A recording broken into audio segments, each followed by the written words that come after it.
हाँ जी, तो करें start. Welcome back coder army हमारी इस जावा की सीरीज में। और आज हम अपने लास्ट लेक्चर को ही कंटिन्यू करने वाले हैं। हम याद है उसमें कंट्रोल स्टेटमेंट्स देख रहे थे और हमने सिलेक्शन स्टेटमेंट को देखा था जिसमें आपका इफ, एल्स इफ, स्विच ये सब आते हैं। इस लेक्चर में हम एक स्टेप आगे जाएंगे और आइटरेशन स्टेटमेंट्स को देखेंगे जिसको हम लूप्स भी कहते हैं, जैसे while loop, for loop, do while loop वगैरह। और हम एक और तरह की स्टेटमेंट देखेंगे जिसको हम जंप स्टेटमेंट्स कहते हैं। आपको बहुत मजा आएगा, बहुत कुछ सीखने को मिलेगा। अगर आपको ऑलरेडी आइटरेशन जैसे कि लूप्स वगैरह और जंप स्टेटमेंट्स आती भी है तब भी आपको इसमें कुछ ना कुछ सीखने को तो जरूर मिलेगा। तो चलो शुरू करते हैं और फटाफट चलते हैं स्क्रीन पे। हाँ जी, तो जैसे मैंने आपको कहा कि जावा में या किसी भी प्रोग्रामिंग लैंग्वेज में ये जो हमारे पास आइटरेशन स्टेटमेंट्स होती है ना, इनको हम लूप्स भी कहते हैं। ठीक है, अब लूप्स क्या होते हैं, इसे नाम से ही समझ आ रहा होगा कि हमने लास्ट लेक्चर से क्या डिस्कस किया कि हमारे पास एक कंट्रोल फ्लो होता है एग्जीक्यूशन का। तो लेट्स से हमारे पास कोई कोड लिखा हुआ है कुछ इस तरीके से, और नॉर्मली हमारा फ्लो ऑफ कंट्रोल कैसे चलता है, इस डायरेक्शन में, है ना। तो पहले पहली लाइन एग्जीक्यूट होती है, फिर दूसरी, फिर तीसरी, एंड सो ऑन। लेकिन हमारे पास एक कंडीशनल स्टेटमेंट्स होती थी, राइट। हमने जो पढ़ा था इफ, एल्स इफ वगैरह वगैरह, वो क्या करती थी, वो एक कंट्रोल फ्लो को मल्टीपल रास्तों में डिवाइड कर देती थी। यानी कि आपके पास एक चॉइस देती थी, है ना, कि आप इधर भी जा सकते हो, इधर भी जा सकते हो, है ना। अगर आप इफ एल्स की बात करोगे आपके पास दो चॉइस होती थी, और हमारे पास एक इफ एल्स इफ लेटर था जो आपको क्या करती थी, इसी तरह की मल्टीपल चॉइस देती थी, है ना। वो उसमें दो से ज़्यादा, 4, 5, 10 चॉइस जितनी भी हो सकती है। सेम तरीके से स्विच काम करता था। पर अब क्वेश्चन ये आता है कि यहाँ पे आपके लूप्स कैसे काम करते हैं। तो देखो, लूप्स कहती है कि लेट सपोज इस कंट्रोल फ्लो में ना मेरा एक पार्ट ऑफ कोड लिखा हुआ है, लेट से ये वाला, इसमें एक पार्ट ऑफ कोड लिखा हुआ है, लेट से ये वाला, और मैं चाहता हूं ये वाला पार्ट ऑफ कोड ना बार बार एग्जीक्यूट हो, राइट। कितनी बार, उसका मैं एक नंबर पहले से डिफाइन कर दूंगा। तो लेट से मेरे पास यहाँ पे, मैं इसको इधर बना लेता हूँ, मेरे पास एक पार्ट ऑफ कोड है, लेट से वो करली ब्रैकेट से शुरू होता होगा, करली ब्रैकेट में खत्म होता होगा, और मैं चाहता हूँ ये बार बार लूप्स में एग्जीक्यूट हो। मतलब पहले क्या होगा, लूप के अंदर हम आए, जो भी इसमें स्टेटमेंट लिखी एग्जीक्यूट हो, फिर हम वापस ऊपर जाएं, फिर से वो स्टेटमेंट एग्जीक्यूट हो, फिर से हम वापस ऊपर जाएं, फिर से वो स्टेटमेंट एग्जीक्यूट हो, एंड ऐसे चलता रहे एक प्री डिफाइंड नंबर के लिए। उसी को हम कहते हैं लूप्स। तो इसमें क्या होता होगा, कंट्रोल फ्लो पहले पहले यहाँ से आता होगा, लूप में घुसता होगा, उतनी बार वो लूप में आइटरेट करता होगा, जिसको हम कहते हैं आइटरेट करना, इसलिए इसको आइटरेशन स्टेटमेंट भी कहते हैं। ठीक है, लेट से नंबर था n = 3 और n बताता है नंबर ऑफ आइटरेशंस। तो हम 3 बार इस लूप में आइटरेट करेंगे, तो 1, 2, 3, और उसके बाद हम इस लूप से बाहर आ जाएंगे और दोबारा से नॉर्मल जो भी लिखा होगा उसको एग्जीक्यूट करना शुरू कर देंगे। तो बेसिकली हमारा कंट्रोल फ्लो कैसे रहेगा, पहले स्टार्टिंग से नीचे आएगा, लूप में घूमता रहेगा जितनी बार हमने नंबर दिया होगा, और फिर वापस अपना लूप से बाहर आ जाएगा। तो इसको हम प्रोग्रामिंग में लूप्स कहते हैं। और जावा में हमारे लूप्स डिवाइडेड होते हैं 3 पार्ट्स में। सबसे पहले सबसे सिंपल हमारे पास है वाइल लूप, एक है हमारे पास डू वाइल लूप, और एक है हमारे पास फॉर लूप। ठीक है, हमें बस इन 3 लूप्स को पढ़ना है, और मुझे लगता है हम सीधा कोड पार्ट पे चलते हैं ताकि आपको ये ज़्यादा अच्छे से समझ आए। एक बार आपने इन तीनों के तीनों लूप्स को समझ लिया, लूप्स का पार्ट बिल्कुल खत्म हो जाएगा और आपको अच्छे समझ आएगा कब इन्हें यूज़ करना चाहिए और उनको कैसे यूज़ करना चाहिए। ठीक है, तो चलो फटाफट चलते हैं अपने एडिटर पे। तो हाँ जी, देखो मैं अपने खाली प्रोजेक्ट में आ गया हूँ और मैंने इसमें एक फाइल बना रखी है demo.java। तो हम स्टार्ट करते हैं और देखते हैं सबसे पहले अपने लूप्स को। तो सबसे पहले मैं आपको बताता हूँ कि हमें लूप्स का यूज़ कैसे आया होगा। ठीक है, तो लेट से मैं आपको एक सिचुएशन देता हूँ, मैं आपको कहता हूँ लेट से मैंने एक नंबर डिक्लेयर किया int i = 1। बहुत बढ़िया। अब देखो मैं चाहता हूँ आप स्क्रीन पे ना इस i की वैल्यू को प्रिंट करो और इसको इंक्रीमेंट करते रहो। कब तक, 10 तक। बेसिकली मैं आपसे कहना चाहता हूँ मुझे 1 to 10 प्रिंट करके दो स्क्रीन पे। अब इसके 2 तरीके हैं, एक तो आप सिंपल लिखो system.out.println, और यहाँ पे एक सेकेंड प्रिंट ln, हाँ अब सही है, और मैं आप यहाँ पे सीधा लिख दो 1। ठीक है, तो आपने 1 को प्रिंट किया, फिर ऐसे दोबारा से प्रिंट ln लिखो और यहाँ पे लिख दो 2, ऐसे आपने 2 को प्रिंट किया, है ना। और ऐसे करते करते आप 10 तक जाओ, ये एक तरीका है। दूसरा, आप यहाँ पे i प्रिंट कर दो, i 1 प्रिंट हो गया होगा, और हर बार क्या करते रहो, i को प्लस प्लस कर दो, फिर से i प्रिंट कर दो, है ना, और i को प्लस प्लस करते रहो। ये दूसरा तरीका है। अभी तक तो हमने यही सीखा है ना, ये 2 ही तरीके सीखे हैं। पर आप ऐसे कब तक करते रहोगे, 10 तक के लिए तो चलो फिर भी एक बार के लिए आप कर दोगे, आपने 1, 2 लिखा, लो मैं 3 के लिए कर दिया, लो मैं अब 1, 2 और 3 प्रिंट हो जाएगा स्क्रीन पे। एक बार करके भी देख लेते हैं, है ना। देखो 1, 2 और 3 प्रिंट हो गया, बहुत बढ़िया। तो ये हम करते रह सकते हैं, पर इससे तो भाई बहुत ही लंबा कोड लिखा जाएगा अगर आप ऐसे लिखते रहोगे, है ना। तो इसका बेटर तरीका होता है कि हम लूप्स को यूज करें, है ना। तो हम इस तरह से नहीं लिखेंगे, this is not the way. हम इसको कमेंट कर देंगे और वी विल यूज़ लूप्स। तो सबसे पहले हमारे पास जो लूप्स आते हैं, लूप आता है उसको हम बोलते हैं वाइल लूप, ठीक है। अब यहाँ से इसको हटा देते हैं। अब देखो आपका वाइल लूप क्या कहता है, पहले इसका सिंटैक्स देखते हैं और फिर इसको समझते हैं कि कैसे काम करता है। सबसे पहले हम लिखेंगे कीवर्ड वाइल, ठीक है। अब यहाँ पे क्या आएगा मैं बताता हूँ आपको, फिर हम अगेन अपने करली ब्रैकेट्स खोलेंगे यानी कि अपना ब्लॉक खोलेंगे और यहाँ पे होगा डू समथिंग, जो भी हम लूप में करना चाहते हैं। अब देखो यहाँ पे क्या होगा, यहाँ पे एक ऐसा एक्सप्रेशन आता होगा जो इवेल्युएट करेगा किसी बूलियन वेरिएबल में, ठीक है। बूलियन यानी कि या तो वो ट्रू हो सकता है या तो वो फॉल्स हो सकता है, सिंपल। अब अगेन ये तो हमने इफ के केस में भी बात की थी, है ना। इफ अगर हम यहाँ लिखते थे, यहाँ पे भी एक एक्सप्रेशन आता था जो इवेल्युएट करता था बूलियन के लिए। तो लेट से मैं एक बूलियन लिखता हूँ, मेरे को 1 to 10 प्रिंट करना था ना, तो मैं बूलियन लिखता हूँ जब तक आई की वैल्यू 10 के बराबर ना हो जाए। तो मैं लिखता हूँ लेस देन इक्वल टू 10, जब तक आई की वैल्यू 10 से छोटी है या 10 के बराबर है। तो देखो मैंने यहाँ पे कंडीशन लिख दी आई लेस देन इक्वल टू 10, ये एक बूलियन कंडीशन है क्योंकि इसका आंसर या तो ट्रू होगा या फॉल्स होगा, है ना। अब आपको नाम समझ आ रहा होगा वाइल, यानी कि जब तक ऐसा ना हो जाए आप ये करते रहो, ठीक है। ये करते रहो मतलब जो भी मैं यहाँ पे लिखूंगा वो बार बार होता रहेगा, यानी कि अगेन जब तक मैं ये कंडीशन जब तक ट्रू नहीं होगी यहाँ पे जो भी लूप के अंदर लिखा होगा वो होता रहेगा, ठीक है। अब होता क्या रहेगा, मुझे क्या करना था, प्रिंट करना था। तो यहाँ पे मैं लिख दूंगा system dot out dot println और मैं क्या प्रिंट कर दूंगा, आई प्रिंट कर दूंगा। तो उसका मतलब क्या हुआ, सबसे पहले देखो आई की वैल्यू क्या थी, आई की वैल्यू थी 1, यानी कि एक वेरिएबल डिक्लेयर हुआ होगा 1। उसके बाद हम इस लूप में एंटर करेंगे, तो सबसे पहले हम इस कंडीशन को चेक करेंगे क्या आई 10 से छोटा है, आंसर है ट्रू। अगर आंसर है ट्रू तो ही हम इस ब्लॉक के अंदर एंटर करेंगे। फिर मैंने देखो क्या किया, स्क्रीन पे आई प्रिंट कर दिया, यानी कि स्क्रीन पे प्रिंट हो गया होगा 1, है ना। अब याद रखना प्रिंट एल एन जब भी आप लिखते हो ना, तो एल एन आपके लिए लाइन भी चेंज कर देता है। तो जैसे मैंने 1 प्रिंट किया मेरी लाइन नेक्स्ट चेंज हो गई होगी, याद रखना, ठीक है। अब जैसे मैंने ये 1 प्रिंट किया, मैं लूप से, मेरी लूप की स्टेटमेंट खत्म हो गई। अब मैं दोबारा से ऊपर गया, क्यों, क्योंकि मैं लूप में काम कर रहा हूँ। मैं इस लूप से तब तक निकल नहीं सकता जब तक ये वाली कंडीशन फॉल्स ना हो जाए, ठीक है। ये इफ की तरह नहीं है कि मैंने एक बार इस ब्लॉक को एग्जीक्यूट किया, मैं लूप और इस ब्लॉक से बाहर आ गया, नहीं। मैं तब तक इस लूप से बाहर नहीं आऊंगा जब तक मेरी ये लिखी हुई कंडीशन फॉल्स ना हो जाए। मैं दोबारा ऊपर गया, अभी तक मेरा आई 1 ही है, फिर मैंने दोबारा चेक किया क्या 1 10 से छोटा है, हाँ है, फिर मैंने 1 प्रिंट कर दिया, यानी कि फिर दोबारा स्क्रीन पे क्या प्रिंट हो जाएगा, फिर कुछ इस तरह से हमारा 1 प्रिंट हो जाएगा, है ना। फिर मैं ऊपर जाऊंगा, फिर देखूंगा 1 अभी भी 10 से छोटा है, फिर 1 प्रिंट कर दूंगा। और इस तरीके से ना मैं बार बार 1 1 1 1 प्रिंट करता रहूंगा और मैं जिंदगी भर इस लूप से बाहर ही नहीं आ पाऊंगा, क्योंकि मेरे पास कोई टर्मिनेटिंग कंडीशन ही नहीं है। और इस तरह के लूप को हम इन्फिनाइट लूप भी बोलते हैं। तो सबसे पहले हमने देखा वाइल लूप को हम इन्फिनाइट भी बना सकते हैं। इन्फिनाइट मतलब जो जिंदगी भर चलता रहे, बिकॉज आप इस लूप से कभी एग्जिट ही नहीं कर सकते, क्योंकि ये कंडीशन हमेशा ट्रू रहेगी। अब इसको फॉल्स करने के लिए हम क्या करते हैं, हर बार आई को प्लस प्लस कर देते हैं, राइट, कुछ इस तरीके से। यहाँ पे भी हमने देखो यही स्टेटमेंट लिखी थी, पहले प्रिंट किया फिर प्लस प्लस कर दिया, यही मैं कर रहा हूँ, प्रिंट किया फिर प्लस प्लस कर दिया। अब देखो पहले 1 प्रिंट होगा, फिर आई 2 हो जाएगा, फिर 2 प्रिंट होगा, फिर आई 3 हो जाएगा, और ये होता रहेगा जब तक ये वाली कंडीशन ट्रू रहेगी। और ये वाली कंडीशन कब तक ट्रू रहेगी, जब तक आई की वैल्यू 10 के बराबर है या फिर छोटी है। जैसे ही आई की वैल्यू होती है 11, ये कंडीशन हो गई फॉल्स और हम इस वाइल लूप से आ जाएंगे बाहर यहाँ पे।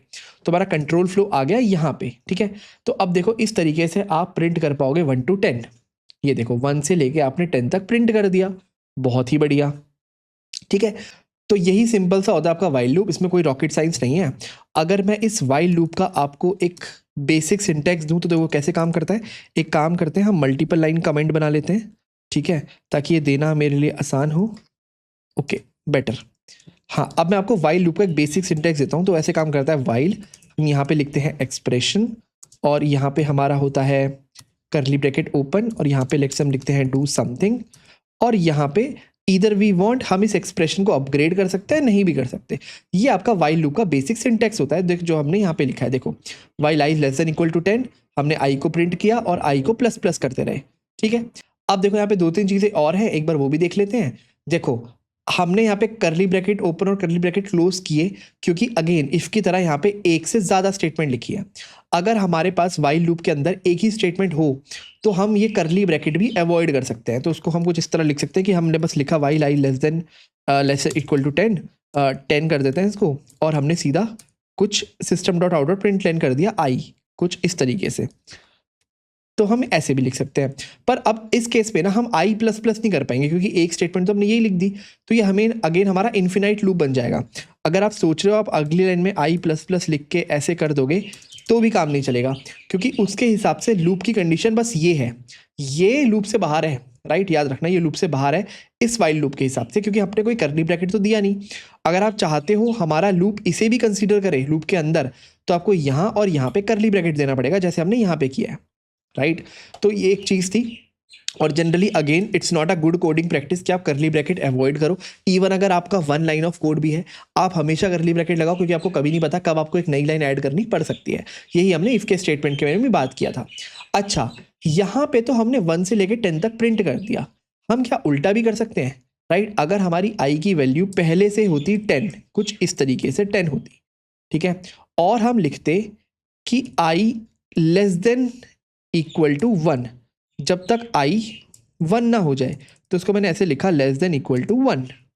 मैं क्या करता, आई को प्रिंट करता, लेकिन इस बार मैं आई को प्लस प्लस ना करके आई को माइनस माइनस करता, राइट, कुछ इस तरीके से करता, है ना। तो क्या मेरा 10 से 1 तक प्रिंट हो जाता? बिल्कुल हो जाता। ये देखो हम करके भी दिखा लेते हैं। हमने 10 से 1 तक रिवर्स प्रिंट कर दिया।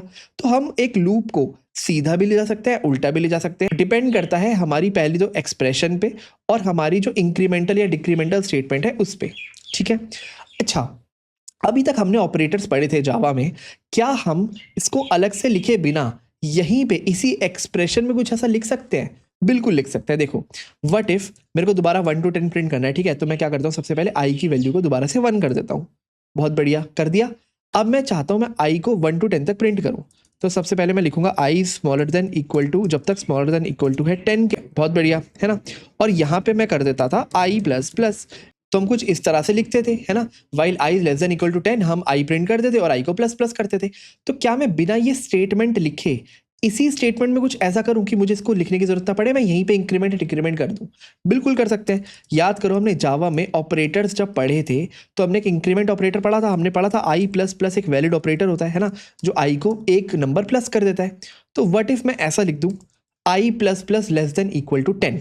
अब हमने अगर ऐसा लिख दिया तो क्या मेरा 1 to 10 प्रिंट हो जाएगा कि पहले आई की वैल्यू होगी 1, हम कंपेयर करेंगे 1 को 10 से, 1 10 से छोटा है, बिल्कुल छोटा है, और फिर हम 1 प्रिंट कर देंगे, है ना। ऐसे करते करते तो हमारा फिर 2 हो जाएगा, और जैसे ही 1 हमने प्रिंट किया होगा, 1 हमारा अपने आप इंक्रीमेंट हो जाएगा 2 में, क्योंकि 1 प्लस प्लस हुआ है, फिर हम 2 को 10 से कंपेयर करेंगे, है ना। इस तरह प्रिंट हो जाना चाहिए। नहीं हो पाएगा। क्यों नहीं हो पाएगा? देखो, हमने कंपेयर किया है आई प्लस प्लस को 10 से, मतलब जैसे ही हमने 1 प्लस प्लस को 10 से कंपेयर किया, 1 10 से कंपेयर हुआ, फिर 1 हमारा 2 हो गया। जैसे ये लाइन एग्जीक्यूट होने वाली थी ना, उससे पहले ही हमारा 1 2 हो चुका है, तो यहाँ पे हमारा 1 नहीं 2 प्रिंट होगा, और फिर 2 की जगह 3 प्रिंट होगा, 3 की जगह 4 प्रिंट होगा, ऐसे 10 की जगह 11 प्रिंट होगा। यानी कि ये वाला जो लूप है ना हमारा, 1 से 10 नहीं 2 से 11 प्रिंट करेगा। यकीन नहीं आता तो हम चला के देख सकते हैं। ये देखो 2 से 11, ठीक है। तो आई होप आपको समझ आया होगा कि कैसे 2 से 11 प्रिंट कर रहा है, क्योंकि हम पहले कंपेयर कर रहे हैं लेकिन अगली लाइन में हम उसे इंक्रीमेंट कर देते हैं। तो इसका सबसे अच्छा तरीका ये है कि हम आई को 1 से ना स्टार्ट करके 0 से स्टार्ट करें। अब हम इसको 1 की जगह 0 से स्टार्ट कर सकते हैं, पर अगर हमने इसको 0 से स्टार्ट किया तब भी हमारा 1 to 10 नहीं 1 to 11 प्रिंट होगा, राइट, क्योंकि लोअर कंडीशन तो फुलफिल हो गई कि पहले वो 0 को 10 से कंपेयर करता है और फिर 1 हो जाता है, लेकिन अपर कंडीशन अभी भी फुलफिल नहीं हुई, है ना। इसके लिए हम इस इक्वल टू साइन को भी हटा सकते हैं। अब हमारा आई प्लस प्लस लेस देन 10 होना चाहिए, नॉट इक्वल टू 10, ताकि बड़ी वाली कंडीशन जो 11 वाली कंडीशन है वो भी कभी ट्रू ना हो पाए। तो अगर हम अब इसको चला के देखें तो देखो हमारा 1 से लेकर 10 तक दोबारा से सब कुछ प्रिंट हो गया। बहुत बढ़िया। तो आपको कुछ नहीं करना, आपको इंक्रीमेंट डिक्रीमेंट ऑपरेटर से खेलना है और आपको इस वाइल लूप से खेलना है, और आप इजीली 1 to 10 या कोई भी ऐसी चीजें प्रिंट कर पाओगे, ठीक है। आई होप आपको वाइल लूप अच्छे से समझ आया होगा। अगर आपको वाइल लूप अच्छे से समझ आ गया तो भैया डू वाइल लूप भी कुछ मैजिक नहीं है, बहुत सिंपल है। तो पहले मैं आपको डू वाइल लूप का एक सिंटेक्स बता देता हूँ। देखो वो ऐसा होता है, आप लिखते हो पहले कीवर्ड डू, तो डू मतलब डू समथिंग, यहाँ पे वही बताता हूँ, डू लेट्स से समथिंग, और यहाँ पे आप लिखते हो वाइल और इसको आप टर्मिनेट कर देते हो। अब यहाँ पे क्या आती है, यहाँ पे आती है कोई एक्सप्रेशन, ये इसका सिंटेक्स है। इसको मैं अगेन कमेंट कर देता हूँ, ये इसका सिंटेक्स है, ठीक है। अब अगेन इसको अगर हम यूज करना चाहें तो हम कैसे करते होंगे, मैं दोबारा से सिंटेक्स को लिखता हूँ, ठीक है। पहले हमने लिखा डू, यहाँ पे आ जाएगा आपका कुछ एक्सप्रेशन, और यहाँ पे इसके बाहर आ जाएगा इसका एक वाइल, ठीक है, और यहाँ पे हम इसको टर्मिनेट कर देंगे। अब ये डू वाइल लूप कहता है, वाइल लूप से थोड़ा सा ही अलग है, ये कहता है कि पहले कुछ करो, जो भी यहाँ पे डू के अंदर लिखा है, लेट्स से डू समथिंग, पहले कुछ करो और उसके बाद उस कंडीशन को चेक करो। तो लेट्स से अगेन अगर मुझे 1 to 10 प्रिंट करना है तो डू वाइल लूप कहेगा कि पहले आप प्रिंट करो आई को, तो system dot out dot println, मैं सबसे पहले लिखूंगा आई जो हमें प्रिंट करना है, ठीक है, ओके ये लिख दिया। आई की वैल्यू स्टार्टिंग में थी 0, इसको वापस से हम 1 कर देते हैं, ठीक है। तो आई मैं पहले प्रिंट किया 1, ठीक है, उसके बाद लेट से मैं आई को इंक्रीमेंट भी कर दूंगा, तो आई अब हो गया 2, और मैं कंपेयर करूंगा लास्ट में कि क्या आई लेस देन इक्वल टू 10 है, अगर है तो ठीक है, अगर नहीं है तो इस लूप को कंटिन्यू करते रहो। सॉरी इसके अंदर ये नहीं आएगा, ये बाहर आएगा, ठीक है, राइट। तो पहले मैंने कुछ किया और बाद में कंपेयर किया, लेकिन यहाँ पे क्या हो रहा था, अगर मैं इसको वापस से अनकमेंट कर दूँ, यहाँ पे क्या हो रहा था, यहाँ पहले मैं कंपैरिजन करता था और बाद में इसको कुछ भी प्रिंट करता था, राइट। अगर मैं इसको नॉर्मल स्टेटमेंट लिख दूँ और यहीं पे आई प्लस प्लस करूँ, अब आपको शायद ज़्यादा बेटर चीज़ समझ आएंगी। देखो देखो वाइल लूप में हम क्या करते थे, सबसे पहले हम एक्सप्रेशन को चेक करते थे, अगर आपकी एक्सप्रेशन ट्रू है तो ही हम इस लूप के अंदर घुसते थे और इस लूप को एग्जीक्यूट करते रहते थे तब जब तक ये एक्सप्रेशन ट्रू रहती थी, राइट। डू वाइल लूप इससे थोड़ा सा अलग है, वो कहता है पहले आप सारा काम करो जो भी आपको करना है और लास्ट में आप कंडीशन को चेक करो। अगर एक बार कंडीशन फेल हो गई, आप इस पूरे ब्लॉक से बाहर आ जाओ, कंडीशन अभी भी ट्रू है तो दोबारा से वो काम करो और फिर चेक करो, फिर दोबारा से वो काम करो, फिर चेक करो। तो बेसिकली नॉर्मल वाइल लूप पहले कंडीशन चेक करता है फिर काम करता है, डू वाइल लूप पहले काम करता है और फिर कंडीशन चेक करता है, बस इतना सा फर्क है। अच्छा, पर इन दोनों का फर्क प्रैक्टिकली कहाँ यूज होता है वो आपको बताता हूँ। पहले हम इसको एक बार कमेंट करते हैं और देखते हैं कि यहाँ पे हमारा क्या प्रिंट होता है, ठीक है। तो देखो यहाँ पे भी हमने 1 to 10 दोबारा से प्रिंट कर लिया, बहुत बढ़िया, इस डू वाइल लूप में। तो अगर हमने ऐसे भी प्रिंट कर लिया और हम ऐसे भी प्रिंट कर पा रहे थे कुछ इस तरीके से, तो दोनों में फ़र्क क्या है और हमें डू वाइल लूप की ज़रूरत क्यों पड़ी, ये बहुत अच्छा क्वेश्चन है। अब इन दोनों में ना थोड़ा सा फ़र्क है और वो एक ही लाइन का फ़र्क है, वो ये है कि अगर वाइल में कंडीशन पहली बार में ही फेल हो गई तो कोई भी स्टेटमेंट एग्जीक्यूट नहीं होगी, राइट। इसका मतलब लेट्स से मैंने बोला आई लेस देन 10, पर मान लो आई होता 11। अब देखो मान लो आई को मैंने कर दिया 11, राइट। इसका मतलब अगर आई को 11 कर दिया और मैं ये वाला लूप चलाता और इस लूप को मैं लेट्स से कमेंट कर देता अभी के लिए, तो क्या होता, हम पहले आई को कंपेयर करते 10 से, क्या आई 10 से छोटा है, नहीं, 11 तो 10 से बड़ा है, तो हम इस लूप में एक बार भी नहीं घुसते और हम इस लूप से बाहर आके खड़े हो जाते हैं, यानी कि कुछ भी प्रिंट नहीं होता है ना, बिल्कुल सही। पर अब आप एक बार इस डू वाइल लूप को देखो, इस डू वाइल लूप को, ये डू वाइल लूप कहता है कि पहले आप लूप में घुस जाओ, अभी तक हमने कुछ चेक नहीं किया, हम यहाँ पे आ गए, हमने सीधा 11 को प्रिंट कर दिया, फिर 11 को एक इंक्रीमेंट करके 12 कर दिया और फिर हमने 12 को 10 से कंपेयर किया और जब कंपेयर किया तो हमें पता लगा तो कंडीशन फॉल्स है तो हम इस लूप से बाहर आके यहाँ पे खड़े हो गए। लेकिन एक बार तो प्रिंट हो चुका था ना, है ना। तो एक बार फटाफट इसको देखते हैं, पहले प्रिंट करके देखते हैं वाइल के साथ, तो यहाँ पे कुछ भी आउटपुट नहीं आना चाहिए क्योंकि हमारा वाइल में घुसेगा ही नहीं, तो देखो हमारा कुछ भी आउटपुट नहीं आया, ब्लैंक। और एक बार प्रिंट करके देखते हैं डू वाइल के साथ, तो यहाँ पे हमारा 11 आउटपुट आना चाहिए क्योंकि वो एक बार प्रिंट करेगा और फिर रन होना बंद हो जाएगा, तो 11 आउटपुट आ गया, बहुत बढ़िया। पर अब इसका भी क्या फ़ायदा, हमें ऐसा लूप क्यों चाहिए, वाइल लूप तो चलो समझ आता है ना, कि अगर पहली बारी कंडीशन फेल हो गई तो लूप में घुसा ही नहीं, पर हमें ऐसा लूप क्यों चाहिए कि कंडीशन फेल है, गलत है, तब भी हम लूप में एक बार घुसे। इसका बहुत स्पेसिफिक यूज केस है और उस यूज केस को हम क्या कहते हैं पता है, मेन्यू आइटम सिलेक्शन, ठीक है। आप कोई भी ना गेम इमेजिन करो, राइट। उस गेम में क्या होता था, आपको स्टार्टिंग में एक मेन्यू आता था, लेट्स से मैं अगेन इसको कमेंट करके लिखता हूं। आप ऐसा मान लो कि आप कोई गेम खेल रहे हो और उसमें कुछ मेन्यू आइटम्स हैं, जैसे एक होता था प्ले गेम, ठीक है, एक होता था रिटर्न, सेव्ड गेम, कुछ भी, ठीक है, और लेट्स से एक होता था एग्जिट। तो आपके पास ये 3 ऑप्शंस होते थे। अगर आप प्ले गेम पे क्लिक करते थे गेम स्टार्ट हो जाती थी, फिर आप रिटर्न सेव्ड गेम करते थे, सेव्ड गेम पे चले जाते थे, और एग्जिट करते तो गेम से बाहर आ जाते थे।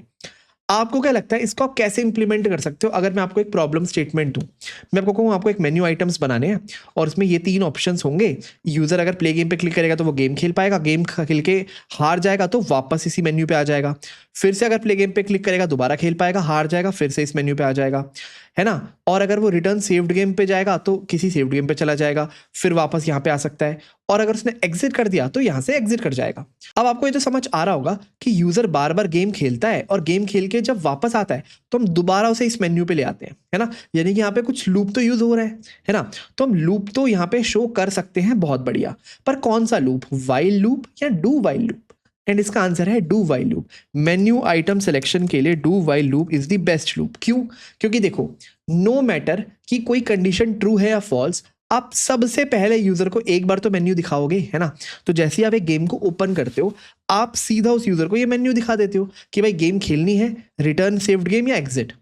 अब मान लो यूजर के ऊपर है कि वो गेम खेलना चाहता है, तो वो प्ले गेम पे क्लिक करेगा, वो गेम खेलने जाएगा, गेम खेल के वापस आएगा, है ना। नहीं खेलना चाहता, रिटर्न सेव्ड गेम करना चाहता है तो इस पे जाएगा, और अगर वो कुछ भी नहीं करना चाहता, वो सीधे गेम से एग्जिट करना चाहता है तो वो एग्जिट पे क्लिक कर देगा। तो एटलीस्ट एक बार आप उसको वो ऑप्शन तो शो करो कि उसको करना क्या है ना।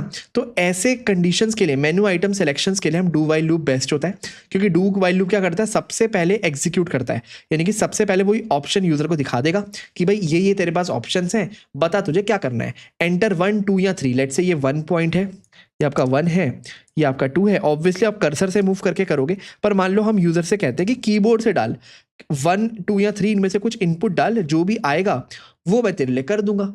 ये करने के लिए आपको डू वाइल लूप आपको लगता है बेस्ट लूप है, क्योंकि पहले आप उसको वो दिखा दो। अगर यूजर ने डाला 3 तो यानी कि कंडीशन फेल हो गई, आप लूप से बाहर आ जाओ। यूजर ने डाला 1 तो आप उसको गेम खेलने दो। यूजर ने डाला 2, आप उसको सेव्ड गेम पे ले जाओ, और जब वो सेव्ड गेम खत्म हो जाए तो वापस यहाँ आ जाओ, एंड इस तरह से चलता रहे। तो अगर आपको कभी भी एक ऐसी सिचुएशन आए जहां पे आपको एक बार तो एटलीस्ट कुछ एग्जीक्यूट करना ही है, और उसके बाद कंडीशन भी डिपेंड करेगा कि वो कितनी बार एग्जीक्यूट होगा, उस केस में आप डू वाइल लूप यूज करोगे। नहीं तो आपका नॉर्मल वाइल लूप भी बहुत बढ़िया है। कहाँ गए? देखो, आपकी नॉर्मल वाइल लूप भी बहुत बढ़िया है, ठीक है। तो आई होप आपको वाइल लूप और डू वाइल लूप अच्छे से समझ आ गया होगा। दोनों ही वाइल के वेरिएंट्स हैं। याद रखने वाली बात यह है कि ये जो एक्सप्रेशन है, ये हमेशा एक बूलियन एक्सप्रेशन होनी चाहिए, यानी कि बूलियन एक्सप्रेशन में इवेल्युएट होनी चाहिए। चलो, बहुत बढ़िया, हमने वाइल पढ़ लिया, डू वाइल पढ़ लिया। और भी कोई तरह का लूप था क्या हमारे पास? बिल्कुल था, उसे हम बोलते हैं फॉर लूप। ये लास्ट तरह का लूप है, पर बहुत ही इंटरेस्टिंग लूप है। इनफैक्ट सबसे ज़्यादा जब आप कोड लिखते हो ना, या कोई भी आप कोड देखोगे, तो उसमें सबसे ज़्यादा जिस लूप को यूज़ किया जाता होगा वो है फॉर लूप, ठीक है। तो चलो, सबसे पहले फॉर लूप का सिंटेक्स देखते हैं और उसे समझते हैं। तो देखो, अगेन हमारी प्रॉब्लम स्टेटमेंट वही है कि लेट से मुझे 1 to 10 प्रिंट करना है, I to 10 नहीं, 1 to 10, ठीक है। तो आपको बताया था वाइल लूप कैसे करता है, डू वाइल के लूप कैसे करता है। अब ये फॉर लूप क्या होता है? अब ये फॉर लूप ना सिंटेक्स वाइज थोड़ा सा डिफरेंट है वाइल लूप से। तो एक बार उसका सिंटेक्स पहले देखते हैं। सबसे पहले हम कीवर्ड लिखते हैं फॉर, और यहाँ पे अभी कुछ आएगा अंदर, क्या आएगा बताता हूँ, और फिर हम ओपन ब्रैकेट और क्लोज ब्रैकेट ये करते हैं। और अगेन क्योंकि ये भी एक लूप है, तो यहाँ पे हम लिख सकते हैं डू समथिंग। अभी कितनी बारी समथिंग करना है अभी आपको बताता हूँ। अब देखते हैं फॉर लूप के अंदर क्या क्या आएगा, ठीक है। देखो, अभी यहाँ पे रेड लाइन आ रही है, मतलब अभी सिंटेक्स सही नहीं है। तो फॉर लूप के अंदर आएगी 3 चीजें। सबसे पहले तो आप बताओगे एक इनिशियलाइजेशन वेरिएबल। लेट से मैंने लिखा इंट आई इक्वल टू 1, तो मैंने क्या किया, एक वेरिएबल को इनिशियलाइज करा, इंट आई इक्वल टू 1। या बाहर भी कर सकते थे, आप ऐसे भी लिख सकते हो इंट आई इक्वल टू 1 बाहर, या फिर सिंपल इस इंट आई को बाहर ऐसे डिक्लेयर कर दिया इंट आई, बिल्कुल कर सकते थे। तो आप यहाँ पे आप इंट आई इक्वल टू 1 नहीं, सिंपल आई इक्वल टू 1 लिखते, ठीक है। कहने का मतलब बस ये, मुझे एक ऐसा वेरिएबल चाहिए था मिनिमम, जिसको मैं लूप में इंक्रीमेंट या डिक्रीमेंट करूंगा, जैसे हमने वाइल में देखा था, है ना। तो अभी के लिए मैंने क्या किया, इंट आई ऊपर डिक्लेयर किया और यहाँ पे उसको 1 से असाइन कर दिया, ठीक है। तो सबसे पहली स्टेटमेंट हो गई ये। अगर आप चाहते हो अलग अलग ना करो, तो आप सिंपल इसको यहीं पे ही कर सकते हो, इंट आई इक्वल टू 1, और आप इसको हटा सकते हो कुछ इस तरीके से। इनफैक्ट ज़्यादातर हम यही प्रैक्टिस फॉलो करते हैं, क्योंकि मुझे पता है इस आई वेरिएबल का काम इसी लूप तक रहने वाला है, उसके बाद इसका कोई काम नहीं है। तो मैंने इसको यहीं पे ही डिक्लेयर कर दिया, ठीक है। तो इंट आई इक्वल टू 1, इसके बाद आप डालते हो सेमीकोलन। अच्छा, उसके बाद फिर आप बताओगे अपनी कंडीशनल स्टेटमेंट, जो आप वाइल लूप के अंदर लिखते थे ना, वही वाली स्टेटमेंट अब यहाँ आएगी कि ये कब तक इंक्रीमेंट होना चाहिए, जब तक आई की वैल्यू स्मॉलर या बराबर है किसके, 10 के। ओके, फिर एक सेमीकोलन।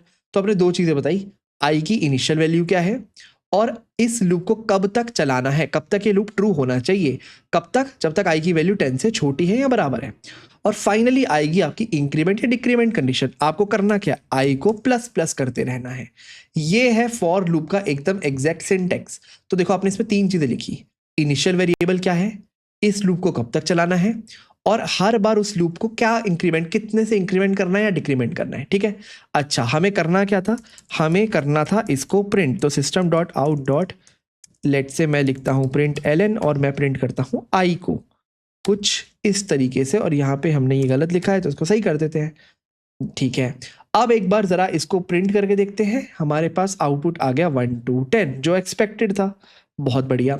अब देखो यहाँ पे फ्लो ऑफ कंट्रोल काम कैसे करता है। ये ऐसे काम करता है कि सबसे पहले हमारा flow of control obviously loop से बाहर होगा, तो कुछ यहाँ होगा, फिर हमारा फ्लो ऑफ कंट्रोल आएगा लूप के अंदर। तो सबसे पहले हम पहली स्टेटमेंट एग्जीक्यूट करेंगे, हम एक वेरिएबल आई को डिक्लेयर करेंगे और उसको वैल्यू दे देंगे 1 की। ठीक है, तो आप मान लो एक कंटेनर बना आई जिसके अंदर वैल्यू पड़ी है 1 की। तो ये स्टेटमेंट होगी एक ही बार एग्जीक्यूट, क्योंकि हर बार आप थोड़ी नया नया डिक्लेरेशन करते रहोगे, है ना।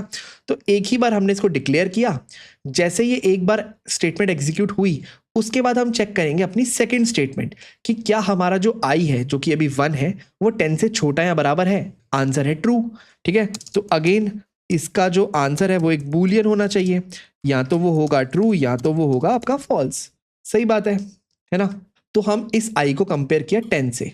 तो पहले हमने आई को साइन किया 1, बहुत बढ़िया। उसके बाद हमने कंपेयर किया 10 से, बहुत बढ़िया, आई छोटा है ट्रू। जैसे ही आ गया ट्रू, फिर मैं चला जाऊंगा अपने लूप की बॉडी के अंदर, जो भी अपना काम करना है वो काम करने, है ना। तो सबसे पहले मैं देखता हूं flow of control of of 4। तो सबसे पहले क्या होगा, first assignment statement is executed. ठीक है, असाइनमेंट क्या होती है, जिसको हम वेरिएबल डेफिनेशन भी बोलते हैं, आपकी ये वाली लाइन। ठीक है, तो सबसे पहले ये एग्जीक्यूट होगी पहली बार जब भी आप लूप में घुसोगे तब। उससे पहले, उसके बाद हम क्या करेंगे, अपनी एक्सप्रेशन लिखेंगे, अपनी कंडीशनल एक्सप्रेशन। ठीक है, then second conditional statement is evaluated.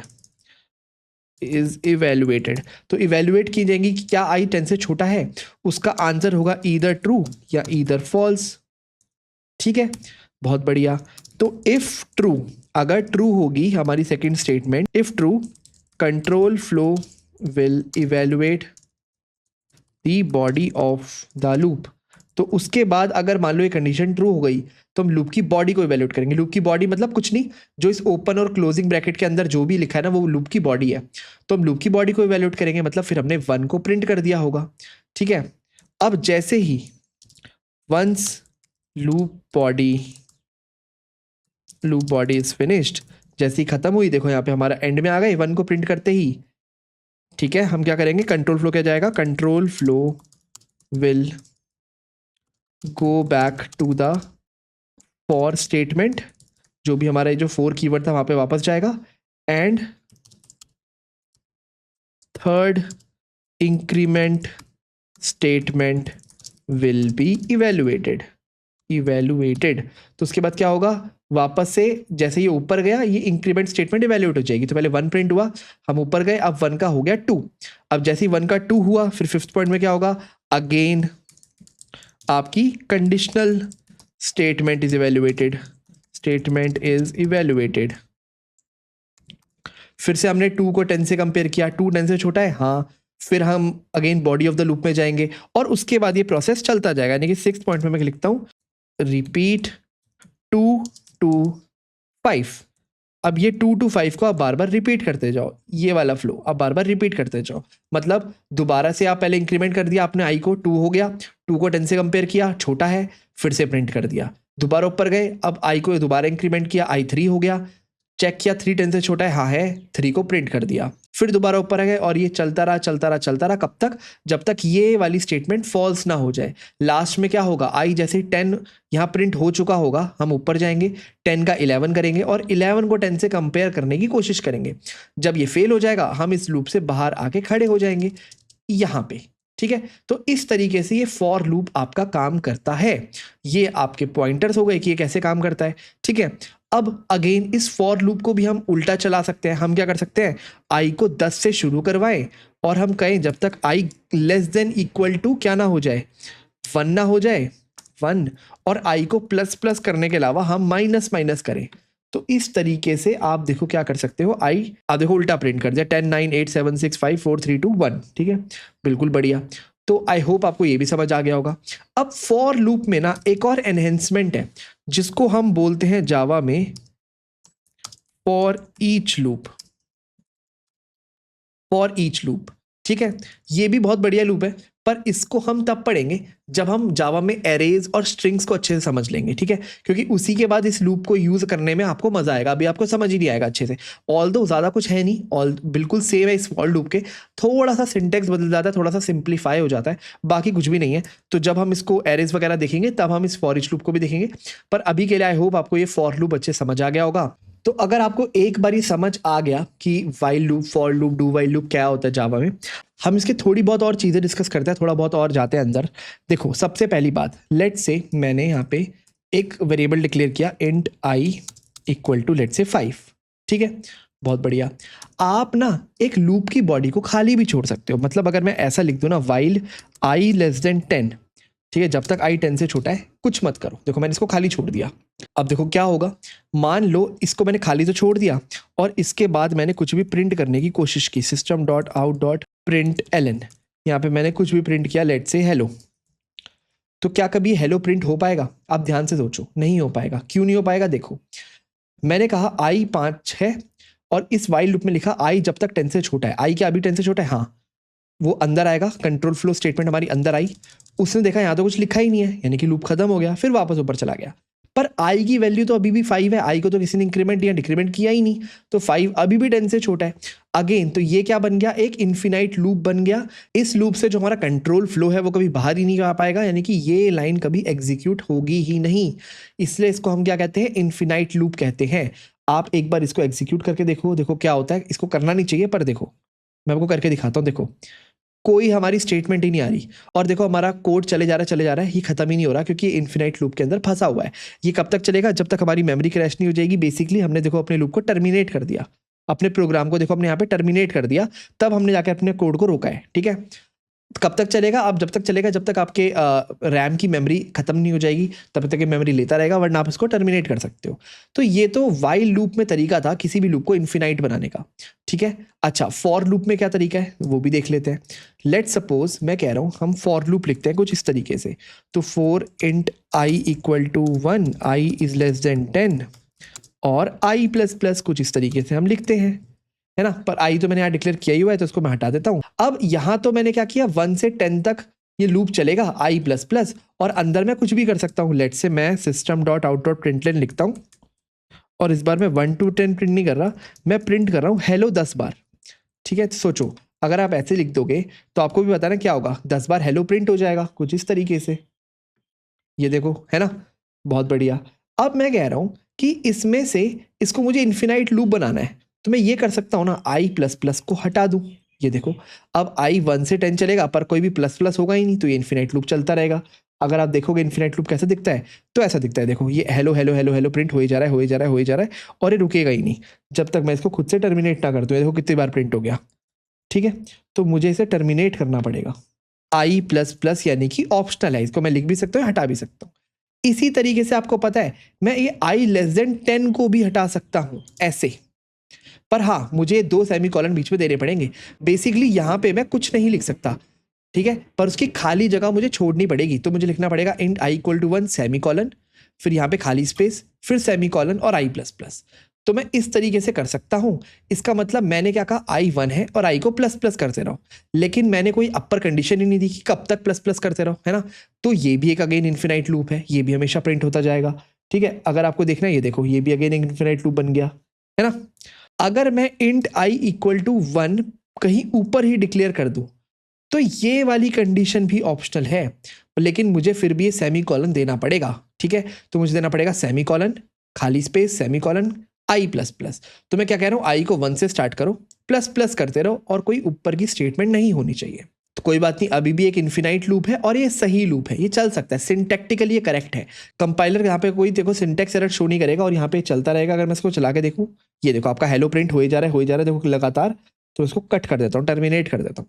इसके अलावा मैं आपको कह रहा हूँ ये आई प्लस प्लस भी क्योंकि ऑप्शनल था तो मैं ये भी हटा सकता हूँ, यानी कि मैं अपने पूरे के पूरे फॉर लूप को कुछ इस तरह लिख सकता हूँ। देखो कितना अजीब सिंटेक्स है, 4 कॉलन कॉलन सेमी कॉलन और अपनी एक लाइन प्रिंट कर दी हेलो। ऑब्वियसली ये भी एक इन्फिनाइट लूप है, क्योंकि यहाँ पे ना तो हम कुछ इंक्रीमेंट कर रहे हैं, ना तो हम किसी से कंपेयर कर रहे हैं, ना तो कुछ असाइन कर रहे हैं। यानी कि फॉर लूप में तीनों पार्ट्स जो हम लिखते हैं वो ऑप्शनल होते हैं। अगर आप इसको भी चलाओगे तो आपका हेलो हेलो जिंदगी भर प्रिंट होता रहेगा। ठीक है, आई होप आपको ये भी समझ आ गया होगा कि आप फॉर लूप में इन्फिनाइट लूप कैसे लिखते हो, वाइल लूप में इन्फिनाइट लूप कैसे लिखते हो।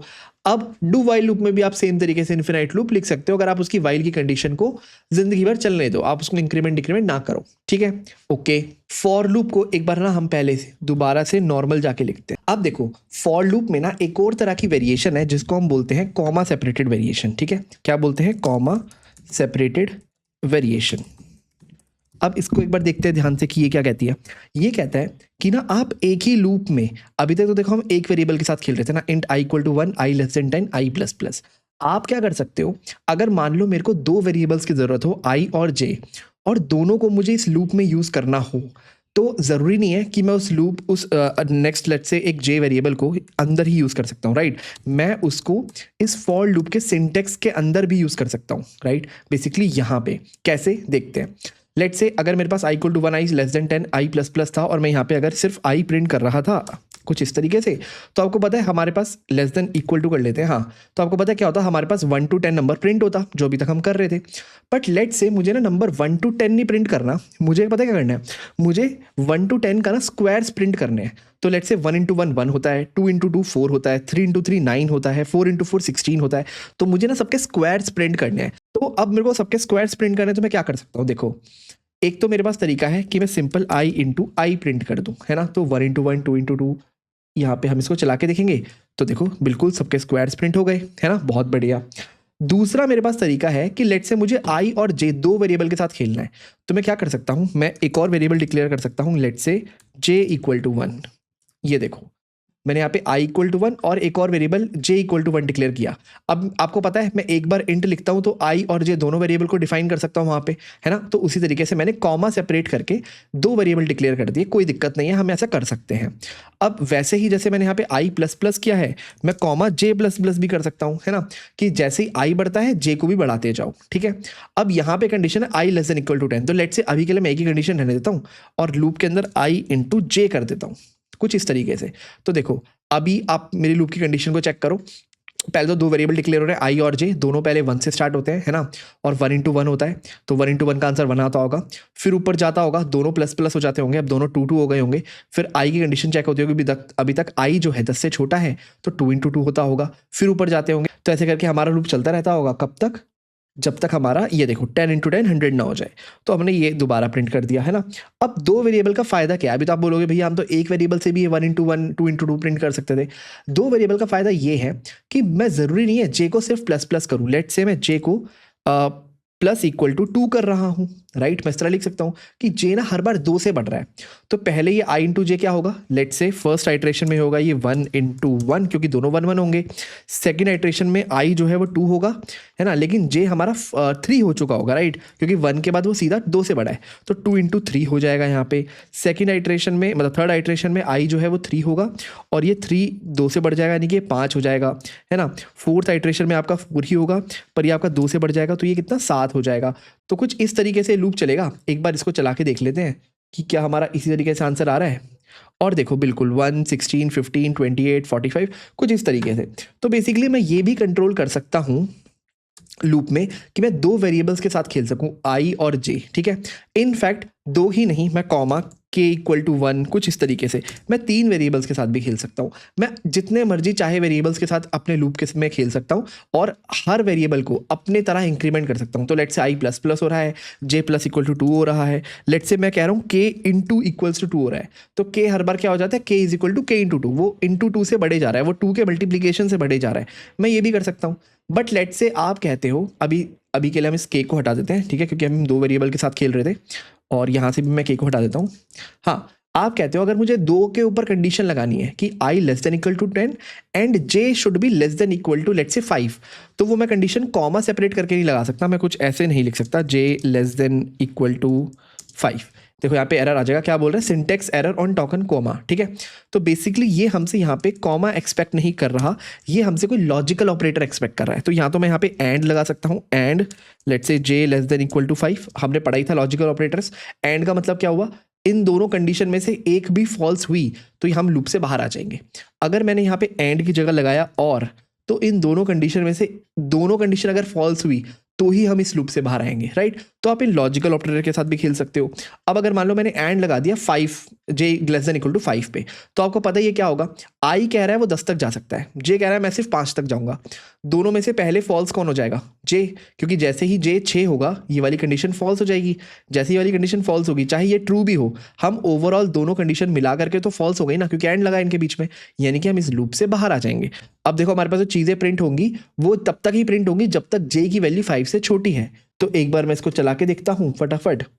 तो देखो हमारे पास सिर्फ 3 ही वैल्यू प्रिंट हुई, 1 6 15। क्यों, क्योंकि देखो जो j है ना वो 2 से बढ़ रहा है, तो पहले j 1 रहा होगा तो उसका आंसर 1 इंटू 1 आ गया, फिर j 1 के बाद सीधा 3 हो जाएगा, है ना, तो 3 इंटू 2 आंसर 6 हो गया। अब 3 के बाद वो सीधा 5 हो जाएगा और 5 तक एक्सेप्टेड है j की वैल्यू, तो हमारा आंसर 15 हो गया। और जैसे ही 5 के बाद वो 2 से बड़ा होकर 7 हुआ होगा, हमारी ये वाली कंडीशन फेल हो गई होगी। और अगर ये फेल हो गई तो क्योंकि बीच में एंड लगा है तो ओवरऑल ये कंडीशन फेल हो गई, और अगर दोनों फेल हो गई तो हम इस फॉर लूप से बाहर आ जाएंगे, ठीक है। तो आई होप आपको समझ आएगा कि कॉमा सेपरेटेड वेरिएशन क्या होती है। अब देखो यहाँ पे एक और चीज डिस्कस कर लेते हैं एक बार। अभी तक हमने जितने भी ये लूप्स देखे हैं, लेट्स से फॉर लूप अगर मैं दोबारा लिखूं i इक्वल टू 1 से लेके लेट्स से इस बार लिखता हूं i less than equal to 5 i plus plus, हम इस तरह कुछ लिख रहे थे। हम देख रहे थे यहाँ पे जो कंडीशन है वो i की ऐसी कंडीशन होती थी कि वो 5 से जब तक छोटा रहेगा तब तक ये लूप चलता रहेगा। पर जरूरी नहीं है, मैं यहाँ पे एक बूलियन कंडीशन ऐसी भी लगा सकता हूँ। लेट्स से मेरे पास एक बूलियन वेरिएबल है b जो अभी के लिए है फॉल्स, ठीक है, या लेट्स से अभी के लिए है ट्रू, ठीक है। और मैं यहाँ पे लिख दूँ जब तक b is equal to true, मैं कुछ ऐसे भी लिख सकता हूँ यहाँ पे। तो यहाँ पे जो मेरे मिडल में जो कंडीशन आती है ना वो कोई भी बूलियन कंडीशन होती है। तो मैं यहाँ पे कह रहा हूँ ये वाला लूप तब तक चलेगा जब तक b की वैल्यू ट्रू रहेगी, है ना। अब आप कहोगे b की वैल्यू तो हमेशा ट्रू रहेगी, पर ऐसा भी तो मैं कुछ कर सकता हूँ कि बीच में मैं कहीं इफ लगा दूँ और किसी कंडीशन के बेसिस पे मैं इस b की वैल्यू को फॉल्स करता हूँ। लेट्स से यहाँ पे इफ इस b के अंदर कोई कंडीशन लिखी होगी, अभी मैं उसको लिख नहीं रहा, मैं बस बता रहा हूँ यहाँ पे कोई कंडीशन लिखी होगी और उस कंडीशन के बेसिस पे मैं b को फॉल्स सेट कर देता हूँ। लेट्स से b इक्वल टू फॉल्स, है ना। और जैसे ही b फॉल्स सेट हो जाता होगा ये लूप कंडीशन फेल हो जाती होगी और हम इस लूप से बाहर आ जाते होंगे। हम ये भी कर सकते हैं, जरूरी नहीं है हमारी सारी कंडीशन एक इंक्रीमेंट कंडीशन हो कि i लेस देन 5 होना चाहिए, i लेस देन 10 होना चाहिए। कहने का मतलब है ये कोई भी कंडीशन हो सकती है, कोई भी एक बूलियन कंडीशन हो सकती है। तो जैसे अभी मैंने यहाँ पे लिखा b इक्वल ट्रू, ये इस तरह की भी कंडीशन हो सकती है। और मैं किसी और इफ के अंदर किसी कंडीशन के बेसिस पे उस कंडीशन को फॉल्स कर सकता हूं जो मेरी लूप की कंडीशन है ना, और फिर उस तरीके से मैं लूप से बाहर आ सकता हूं। तो ये भी एक तरीका है। अब एक क्वेश्चन जो आप सबके मन में आना चाहिए, अगर मैं इसको दोबारा से कमेंट कर दूं और लेट्स से मैं ये वाला लूप उठा लेता हूं अभी के लिए और इसको अनकमेंट कर देते हैं कुछ इस तरीके से, ठीक है। और अभी के लिए 2 वेरिएबल में है तो मैं इसको वापस से एक वेरिएबल बना देता हूँ, ठीक है। अभी तक हम ना लूप इस तरह बना रहे थे और मैंने आपको कहा था कि जावा में हमारे पास जो इंटीजर्स होते हैं ना उसको आप 4 तरीके से रिप्रेजेंट कर सकते हो, 4 डेटा टाइप से। बाइट है, शॉर्ट है, इंट है और आपके पास लॉन्ग है ना। पर आप देखो हम जब भी लूप में आइटरेट कर रहे थे ना, हम ज़्यादातर हमेशा इंट डिक्लेयर करते हैं, है ना।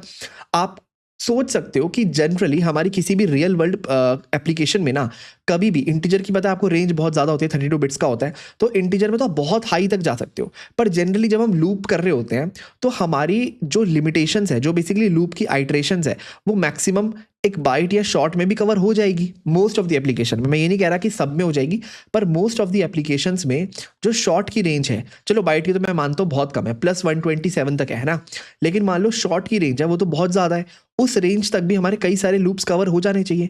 तो मैं यहाँ पे इंट आई की जगह शॉर्ट आई क्यों नहीं लिख देता। इनफैक्ट आप कहीं भी लूप देखोगे ना, आप कभी भी शॉर्ट यहाँ पे बाइट नहीं देखोगे, आप हमेशा यहाँ पे इंटीजर देखना पसंद करोगे, इंट। कभी कभार आप लॉन्ग देखोगे अगर आपको पता है वो रेंज इंटीजर से ही बाहर चली जाएगी, पर मोस्टली वो रेंज शॉर्ट में आ जाती चाहिए। पर फिर भी हम यहाँ पे शॉर्ट नहीं लिखते, क्यों? इसको हमने पढ़ा था जब हमने पढ़ा था टाइप प्रमोशंस इन जावा। आपको पता है जब भी आप बाइट और शॉर्ट यूज करते हो तो जावा अंदर से उसको अपने आप इंटीजर में टाइप प्रोमोट कर देता है। वही काम होता है लूप के केसेस में। अगर आपने यहाँ पे शॉर्ट लिख भी दिया ये सोच के कि मैं कम जगह यूज़ करूँगा, है ना, अगर मेरे को पता भी है कि मेरे को सिर्फ 10 तक जाना है, ये तो मेरा शॉर्ट में भी आ जाएगा, इनफैक्ट ये तो मेरा बाइट में भी आ जाएगा, मैं यहाँ पे बाइट भी लिख सकता हूँ, है ना। पर इवन अगर मैंने लिख भी दिया ना, अंदर से ये जो मेरा आई है ये बाइट में नहीं इंटीजर में कन्वर्ट हो जाएगा, ये टाइप प्रोमोट हो जाएगा, है ना। और उसके बाद अगर ये टाइप प्रोमोट हो गया तो वैसे भी ये मेरा उतना ही स्पेस लेगा जितना इंटीजर लेता है, तो क्यों ना इसको मैं पहले से ही एक इंट लिख दूं, राइट। इसलिए आप देखना कि मोस्ट ऑफ द लूप्स जो जावा में लिखे जाएंगे वहां पे हमेशा एक इंट वेरिएबल डिक्लेयर होगा, ना तो बाइट ना तो शॉर्ट, ठीक है। अब इसके बाद हमारे पास आते हैं हमारे नेस्टेड लूप्स। अब आपको पता है अगर आप कंडीशंस में नेस्ट कर सकते हो, स्विच में नेस्ट कर सकते हो, तो लूप्स में क्यों नहीं।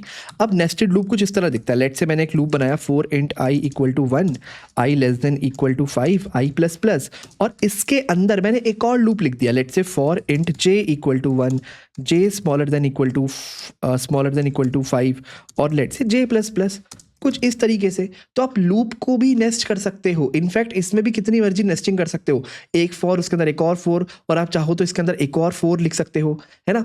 अब अगेन लूप को नेस्ट करने के भी अपने फायदे हो सकते हैं।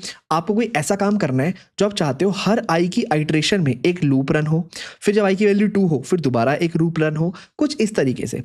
तो एक बार ना हम लोग नोट्स में जाके देखते हैं कि नेस्टेड लूप की आइटरेशंस काम कैसे करती है, क्योंकि जो फर्स्ट टाइम कर रहे होंगे उनके लिए शायद थोड़ा सा सोचना इंट्यूटिव ना हो, तो एक बार फटाफट नोट्स में जाके देखते हैं। हाँ जी, तो हम देखते हैं अपने नेस्टेड लूप्स को। तो ऑब्वियसली आपको पता है हम सारे लूप्स को नेस्ट कर सकते हैं, चाहे वो फॉर लूप हो, वाइल लूप हो, डू वाइल लूप हो। पर अभी हम फॉर लूप का एग्जांपल देखते हैं, क्योंकि अगर एक लूप समझ आ गया तो आपको बाकी भी समझ आ ही जाएंगे। तो हम मान लो ये वाला लूप देख रहे हैं, तो ये कैसे चलता होगा, कैसे इसका फ्लो ऑफ कंट्रोल काम करता होगा, ठीक है। तो एक एक करके देखते हैं। तो सबसे पहले हमारे पास ये जो आई वेरिएबल होगा ये 1 के लिए आइट्रेशन अपनी करता होगा, ठीक है। तो लेट्स से यहाँ पे मैं इसकी आइट्रेशन शो कर रहा हूँ। उसके बाद आई 2 के लिए आइट्रेशन करता होगा, एक बार आई 3 के लिए आइट्रेशन करता होगा, फिर आई 4 के लिए करेगा, और लास्ट में 5 के लिए करेगा और खत्म हो जाएगा, है ना, क्योंकि 5 ही आइट्रेशन पॉसिबल है इस लूप में। और आई की हर आइट्रेशन में, जैसे मान लो आई इक्वल टू 1 है, इस आइट्रेशन में हम लूप के अंदर आते होंगे, इस बड़े वाले लूप के अंदर आते होंगे, ठीक है। जैसे हम इस लूप के अंदर आएंगे फ्लो ऑफ कंट्रोल इस छोटे वाले लूप में आ जाएगा। ये देखेगा अच्छा मुझे एक और लूप में जाना है, चलो कोई बात नहीं, इसमें एक नया वेरिएबल है जे, तो ये एक नया वेरिएबल जे इक्वल टू 1 के लिए चलेगा, है ना, और कुछ करेगा, कुछ काम करेगा। अभी हमने वो खाली छोड़ा हुआ है डू समथिंग, यहाँ पे हम कुछ प्रिंट कर सकते हैं, कुछ कैलकुलेट कर सकते हैं वगैरह वगैरह।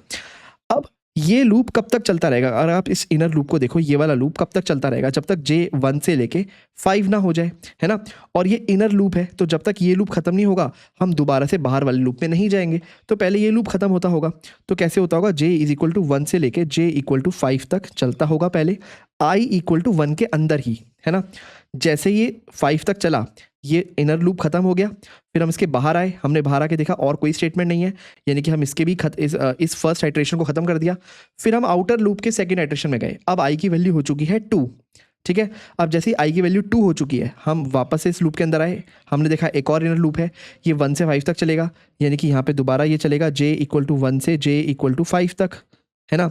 फिर ये लूप की कंडीशन खत्म हो जाएगी, हम देखेंगे और कुछ नहीं है, फिर हम आउटर लूप में दोबारा जाएंगे और अब ये आई इक्वल टू 3 के लिए चलेगा। तो और इस तरह से होता रहेगा, यानी कि हर आई की आइट्रेशन में हमारा इनर लूप पूरा चलेगा। तो आई इक्वल टू 1 में 1 to 5 चलेगा, आई इक्वल टू 2 में 1 to 5 चलेगा, 3 में अगेन 1 to 5 चलेगा, 4 में यहाँ पे दोबारा जे इक्वल टू 1 से 5 तक चलेगा, यहाँ पे भी जे इक्वल टू 1 से 5 तक चलेगा, कुछ इस तरीके से, ठीक है। तो कहने का मतलब ये हुआ कि अगर आपको थोड़ी बहुत टाइम कॉम्प्लेक्सिटी का आइडिया है, और अगर नहीं भी है तो मैं को बता देता हूँ। जैसे हमारे पास यहाँ पे ऊपर 5 नंबर्स थे, है ना, आई इक्वल टू 1 से लेके 5 तक, है ना, और आई के हर नंबर के लिए फॉर एवरी आई हमारा जो जे है वो भी 5 बार चलता था, 1 to 5, राइट, है ना। तो अगर मैं आपको इसको सही से समझाऊं तो आप इसको ऐसे देखो, आई हमारे पास 1 से लेके 5 तक जाता था, है ना, एंड फॉर एवरी आई जे भी 1 से लेके 5 तक जाता था, फॉर एवरी आई। इसका मतलब क्या हुआ, लेट्स से आई 5 तक नहीं, आई n तक जाता, कोई एक रैंडम नंबर है n, और वैसे ही जे 5 तक नहीं, जे m तक जाता, एक रैंडम नंबर है m, है ना। तो फॉर एवरी आई, मतलब अगर आई की वैल्यू 1 है, एक बार आई की वैल्यू 2 है, फॉर एवरी आई जे कितनी बार चलेगा, m टाइम्स चलेगा, है ना।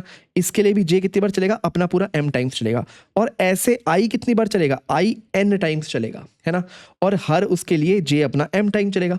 तो टोटल ये लूप कितनी बार चला, ये पूरा का पूरा लूप दोनों मिलाकर के कितनी बार चले, ये चले हमारे n into m times, right, है ना। तो यहाँ पे भी आप देख लो, यहाँ पे n क्या है, यहाँ पे हमारा n है 5 और m है 5, हमारे इस केस में n m के बराबर है। तो हम कह सकते हैं हमारे जो लूप चला ये n स्क्वायर टाइम्स चला। ये क्या है, ये मैंने लिखा है ऑर्डर ऑफ n स्क्वायर। ये टाइम कॉम्प्लेक्सिटी निकालने का तरीका होता है, ये एक अलग टॉपिक है पूरा का पूरा, पर थोड़ा सा आपको शायद आइडिया लग गया होगा कि टाइम कॉम्प्लेक्सिटी मतलब हम ये निकाल रहे हैं कि ये लूप कितनी बार चला। इस केस में ये n इंटू n टाइम्स चला, मतलब 5 इंटू 5 टाइम्स, तो टोटल 25 आइट्रेशंस हुई। 5 इसकी बड़े वाले लूप की आइट्रेशन और हर बड़े वाले लूप के आइट्रेशन के लिए 5 इनर आइट्रेशंस। ठीक है, आई होप आपको समझ आ गया होगा। अब अगर आपको पता ही लग गया होगा, यहाँ पे एक और इनर लूप होता 4, लेट से आई हो गया, जे हो गया, k इक्वल टू 1 से लेके k less than 5 k plus plus, कुछ इस तरह होता। तो आप निकाल ही सकते हो। अब आई जे के मिला के कितनी बार चले होते, ये n इंटू n टाइम्स चले होते, है ना, जिसको हम ऑर्डर ऑफ n क्यूब भी कह देते हैं। ठीक है, आई होप आपको थोड़ा बहुत समझ आया होगा टाइम कॉम्प्लेक्सिटी क्या होती है। इसके खैर ये पूरा का पूरा एक अलग टॉपिक है, ठीक है, पर अभी के लिए आप समझ लो कि नेस्टेड लूप किस तरीके से चलते हैं। अब एक बार इसका कोड एग्जांपल देख लेते हैं फटाफट। तो देखो, यही जो हमने बात की, यहाँ पे हमने वो उसी तरह का एक नेस्टेड लूप बना रखा है। अब लेट से नेस्टेड लूप को ना हम यूज करते हैं पैटर्न्स को प्रिंट करने के लिए। पैटर्न्स क्या होते हैं, देखो मान लो मुझे जावा के कंपाइलर में मतलब आउटपुट में एक ऐसा पैटर्न शो करना है कि पहले लेट से एक स्टार प्रिंट हो। इसको मैं इस तरह बताता हूं करके, एक सेकेंड, हाँ ओके। तो लेट से मैं चाहता हूं कुछ ऐसा प्रिंट हो, एक स्टार प्रिंट हो, अगली लाइन में स्टार कॉमा स्टार प्रिंट हो, अगली लाइन में स्टार स्टार, ऐसे 3 बार स्टार प्रिंट हो, फिर उसकी अगली लाइन में ऐसे 4 स्टार्स प्रिंट हो, कुछ ऐसे। और ये एक तरह से एक राइट एंगल ट्रायंगल बनता रहे, कुछ ऐसे। आपको दिख रहा होगा ये कुछ इस तरीके से ट्रायंगल बन रहा है। मैं चाहता हूं इस तरीके का एक पैटर्न हम प्रिंट कर पाए अपनी स्क्रीन पे। इनफैक्ट पैटर्न प्रिंटिंग प्रॉब्लम्स बहुत इंटरेस्टिंग प्रॉब्लम होती है लूप्स को प्रैक्टिस करने के लिए। और इस वीडियो के लास्ट में अगर आप डिस्क्रिप्शन में जाके देखोगे तो मैंने आपको जो नोट्स दिए हैं उसमें भी आपके लिए पैटर्न प्रिंटिंग प्रॉब्लम्स हैं, ठीक है, तो आप वो प्रैक्टिस कर सकते हो लूप्स के लिए। तो चलो पहले इस लूप को, इस पैटर्न को प्रिंट करने की कोशिश करते हैं यूजिंग 2 लूप्स। ठीक है, अब इसका सिंपल लॉजिक क्या होता है मैं आपको एक का करके बता देता हूं, और आप बाकी कोई भी पैटर्न कर सकते हो, सिर्फ प्रैक्टिस का गेम है। ठीक है, मैं इनर लूप को हटा देता हूं, आउटर लूप को रखते हैं अभी के लिए। ठीक है, अब आप ऐसे समझो हमारे पास 2 लूप्स हैं, है ना। आउटर लूप का काम हमेशा होना चाहिए नंबर ऑफ लाइंस को देखना। ठीक है, तो लेट से हमें कितनी बार प्रिंट करना है, तो मान के चलते यहां से हमारा पैटर्न शुरू होता है और यहां पे खत्म होता है। इस स्टार को और इस स्टार को आप इग्नोर करो क्योंकि ये तो मल्टी लाइन कमेंट के लिए हमने डाला हुआ है। ठीक है, आप मान के चलो यहां से हमारा पैटर्न शुरू होता है और यहां से खत्म होता है। तो हमें कब तक जाना है, 1 बार, 2 बार, 3 बार, 4 बार, 5 बार, मतलब हमें 5 रोज तक जाना है। तो ये लूप 5 बार चलना चाहिए, जो कि चल रहा है 1 से 5 तक। इसका काम है, इस बाहर वाले लूप का क्या काम है, इसका काम है लाइंस को देखना, हर लाइन को प्रिंट करना। तो पहली लाइन, दूसरी लाइन, फिर तीसरी लाइन, फिर चौथी लाइन और लास्ट में 5वीं लाइन, कुछ इस तरीके से इसका काम है 5 लाइंस को प्रिंट करना। अब हर लाइन के अंदर हमें नंबर ऑफ स्टार्स प्रिंट करने हैं। तो पहली बार हम 1 स्टार करेंगे, दूसरी बार 2, तीसरी बार 3, चौथी बार 4 और 5वीं बार 5 स्टार्स प्रिंट करेंगे। तो हम ये भी लिख सकते हैं, तो एक इनर लूप बनाते हैं फॉर, यहाँ पे वेरिएबल रखते हैं जे, और जे चलेगा 1 से। अब देखो कम से कम 1 स्टार तो प्रिंट होना ही चाहिए। अब यहाँ पे मैं सिंपली ये नहीं लिख सकता j less than 5 less than equal to 5 j plus plus, क्योंकि इसका मतलब वो हर बार मुझे 5 स्टार प्रिंट करने हैं। क्योंकि देखो ये हर i की वैल्यू के लिए 5 बार चलेगा, ये तो हमने देखा ही था पहले भी। तो ये ऐसा हो जाएगा कि यहाँ पे भी 5 स्टार प्रिंट कर देगा, 2, 3, 4, 5, और अगली लाइन में भी 5 स्टार प्रिंट कर देगा। हमें ऐसा कुछ पैटर्न नहीं चाहिए, है ना, हमें तो कुछ ऐसा चाहिए कि यहाँ पे पहले लाइन में 1 प्रिंट हो, दूसरी लाइन में 2, तीसरी लाइन में 3, है ना। तो ये कितनी बार चलना चाहिए, इसकी कंडीशन क्या होनी चाहिए सोचो। तो मैं ऐसे बताता हूँ, पहली बार ही चलना चाहिए 1 बार। पहली बार मतलब जब i इक्वल टू 1 है तो ये इनर लूप चलना चाहिए 1 बार। जब i इक्वल टू 2 है तो ये जो इनर लूप चलना चाहिए 2 बार। जब i इक्वल टू 3 है, देखो i इक्वल टू 3 मतलब थर्ड आप रो में गए, है ना, थर्ड रो में देखो इनर लूप चलना चाहिए 3 बार, 1 बार, 2 बार, 3 बार, 3 बार स्टार प्रिंट करेगा। तो बेसिकली डिपेंड करना चाहिए ऊपर वाले लूप पे, है ना। तो मैं ये नहीं लिख सकता क्या कि j should be smaller than equal to i, है ना। तो अगर i इक्वल टू 1 है तो j सिर्फ 1 बार चलेगा। देखो 1 से स्टार्ट करेगा, 1 पे ही रुक जाएगा। जब i 2 हो जाएगा तो j इक्वल टू 1 के लिए भी चलेगा, j इक्वल टू 2 के लिए भी चलेगा। और ऐसे ही जब i इक्वल टू 5 हो चुका होगा, 5 i की वैल्यू जब 5 होगी तो ये inner loop less than equal to 5 चलेगा, यानी कि 5 बार तक चलेगा। और हर बार हम क्या करेंगे, हम प्रिंट करने की कोशिश करेंगे system.out.println, एक स्टार को लेट से मैंने ऐसे प्रिंट कर दिया और मैं एक स्पेस भी दे देता हूँ साथ में, है ना। अब एक और चीज़ सुनो, जब भी हम प्रिंट ln लिखते हैं, ln का मतलब होता है कि अपने आप एक नई लाइन पे आ जाओ। अब जैसे ही मैंने देखो स्टार प्रिंट किया, हमारा जो टर्मिनल पे आउटपुट है ना वो एक नई लाइन पे आ जाएगा। तो वो ऐसे कुछ करेगा, स्टार प्रिंट किया और तुरंत एक अगली लाइन में आ गया, तुरंत एक अगली लाइन में आ गया। पर हम ये नहीं चाहते ना, हम चाहते हैं कि मल्टीपल स्टार्स एक ही लाइन में प्रिंट हो। तो पहली लाइन में एक स्टार, दूसरी लाइन में 2 स्टार। तो उसके लिए हम प्रिंट ln की जगह सिर्फ प्रिंट लिखते हैं, system.out.print, ठीक है। अब देखो अभी तक क्या होगा, हम इसको एक बार चला के देखते हैं, ठीक है। पहली बार हमारी i की वैल्यू होगी, इसको भी मैं एक तरह से कमेंट्स के अंदर रख लेता हूँ, ठीक है। ओके, तो एक एक करके देखते हैं। जब i इक्वल टू 1 होगा, ठीक है, पहली बार, तो क्या होगा, i इक्वल टू 1 होगा तो ये जो इनर लूप है एक ही बार चलेगा, क्योंकि j इक्वल टू 1 के लिए चलेगा, ठीक है। जैसे ही j इक्वल टू 1 के लिए चलेगा, देखेगा क्या 1 से छोटा है, क्योंकि i भी हमारा 1 है, तो 1 को 1 से कंपेयर करेगा, छोटा या बराबर है, बिल्कुल है, ठीक है। तो हम स्टार प्रिंट कर देंगे। तो हमने एक स्टार प्रिंट कर दिया और स्पेस प्रिंट कर दिया, ठीक है, हो गया लूप खत्म। ओके, अगली बार j इक्वल टू 2 के लिए चलने की कोशिश करेगा, चल पाएगा, नहीं चल पाएगा, तो इस लूप से बाहर आ जाएगा, इनर लूप से बाहर आ गया। अब जैसे इनर लूप से बाहर आया, अब यहाँ तो कुछ है ही नहीं करने को, तो ये वापस से आउटर लूप में चला गया। अब i की वैल्यू हो चुकी है 2, अब i की वैल्यू हो चुकी है 2। अब क्या होगा, ये इसी लाइन पे 2 बार स्टार प्रिंट कर देगा, क्योंकि देखो अब j चलेगा 2 बार, एक बार j इक्वल टू 1 के लिए स्टार प्रिंट करेगा, स्पेस, ये स्टार प्रिंट किया, स्पेस, और फिर j इक्वल टू 2 के लिए चलेगा, क्योंकि अभी भी j जो है i से छोटा या बराबर है, क्योंकि i की वैल्यू यहाँ पे अभी क्या है 2, तो 2 is less than equal to 2, तो यहाँ पे 2 स्टार प्रिंट कर देगा। पर ये सब कुछ सेम लाइन में करता रहेगा, क्योंकि हमने system.out.print लिखा हुआ है। हम एक बार भी लाइन चेंज तो कर नहीं रहे, पर हमें क्या करना चाहिए था, एक स्टार प्रिंट करके लाइन को चेंज कर देना चाहिए था, कुछ ऐसे। तो उसके लिए हम क्या कर सकते हैं कि जैसे ये इनर लूप खत्म हो जाए, हम इसके बाहर भी एक system.out.println कर दे। println का मतलब होता है नई लाइन प्रिंट कर देना, एक बेसिकली नई लाइन पे चले जाना, कुछ इस तरीके से। तो हर बार जैसे हमारा इनर लूप खत्म होगा, हम लाइन चेंज कर देंगे। इसको मैंने खाली छोड़ा हुआ है, क्योंकि मुझे कुछ और प्रिंट नहीं करना, मुझे बस खाली लाइन प्रिंट करनी है ना। तो जैसे हमारा एक इनर लूप खत्म होता होगा, हम एक नई लाइन पे चले जाएंगे। फिर i इक्वल टू 2 के लिए चलेगा, इनर लूप खत्म होगा, यानी कि हमारे पास 2 बार प्रिंट होंगे, फिर हम एक नई लाइन पे चले जाएंगे, फिर हम यहाँ आ जाएंगे, ठीक है।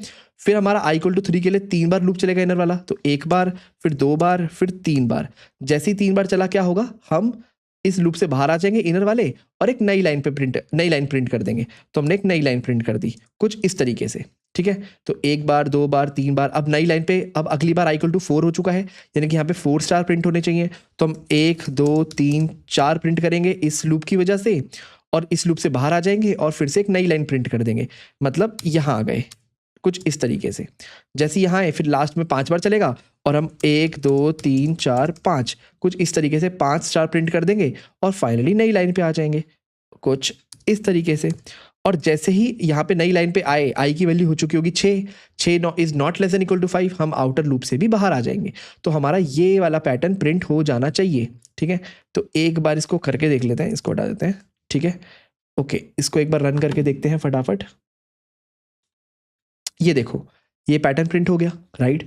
अभी इस पैटर्न को मैंने 5 बार चलाया है, आप अगर इस 5 को 10 कर दो, ठीक है, तो ये पैटर्न देखो आपको कितना बड़ा दिखेगा, ये देखो, ठीक है। अब इसको मैं 15 भी कर सकता हूँ, 20 भी कर सकता हूँ, उस हिसाब से ये अपने आप बढ़ता रहेगा, राइट। तो आई होप आपको इसमें मजा आया होगा। ये इसको हम पैटर्न प्रिंटिंग प्रॉब्लम्स कहते हैं, इसमें नेस्टेड लूप्स लगते हैं, कभी कभार हो सकता है आपके 3 लूप्स भी लग जाएं, है ना। तो वो सब प्रैक्टिस की बात है, ठीक है। आपको लूप्स के साथ बहुत प्रैक्टिस करनी पड़ेगी। प्रैक्टिस प्रॉब्लम्स मैं आपको दे दूंगा, गिटहब पे अपलोडेड होंगे, ठीक है। आप जाना उस नोट्स को प्रैक्टिस करना अच्छे से, आपको बहुत मजा आएगा। ये तो पहले कुछ मैं इजी दूंगा, उसके बाद हम थोड़ा बहुत कॉम्प्लिकेशंस को बढ़ाते जाएंगे, ताकि इसके सारे पैटर्न प्रिंटिंग प्रॉब्लम्स तो एकदम क्लियर हो जाए, ठीक है। तो ये बहुत अच्छा तरीका है अपने लूप्स को सुधारने का, ठीक है। अब देखो, ये सारा कुछ खत्म करके ना, हमारे पास एक लास्ट चीज रह गई है, जिसको हम बोलते हैं अपने जावा में जंप स्टेटमेंट्स इन जावा, ठीक है। अच्छा, जंप स्टेटमेंट्स क्या होती हैं? देखो, अभी तक हम या तो सिलेक्शन स्टेटमेंट्स कर रहे थे कि हम भाई कह रहे थे या तो इस रास्ते पे जाओ, इस रास्ते पे जाओ, तो इफ एल्स हो गया, या तो हम लूप्स के साथ खेल रहे थे।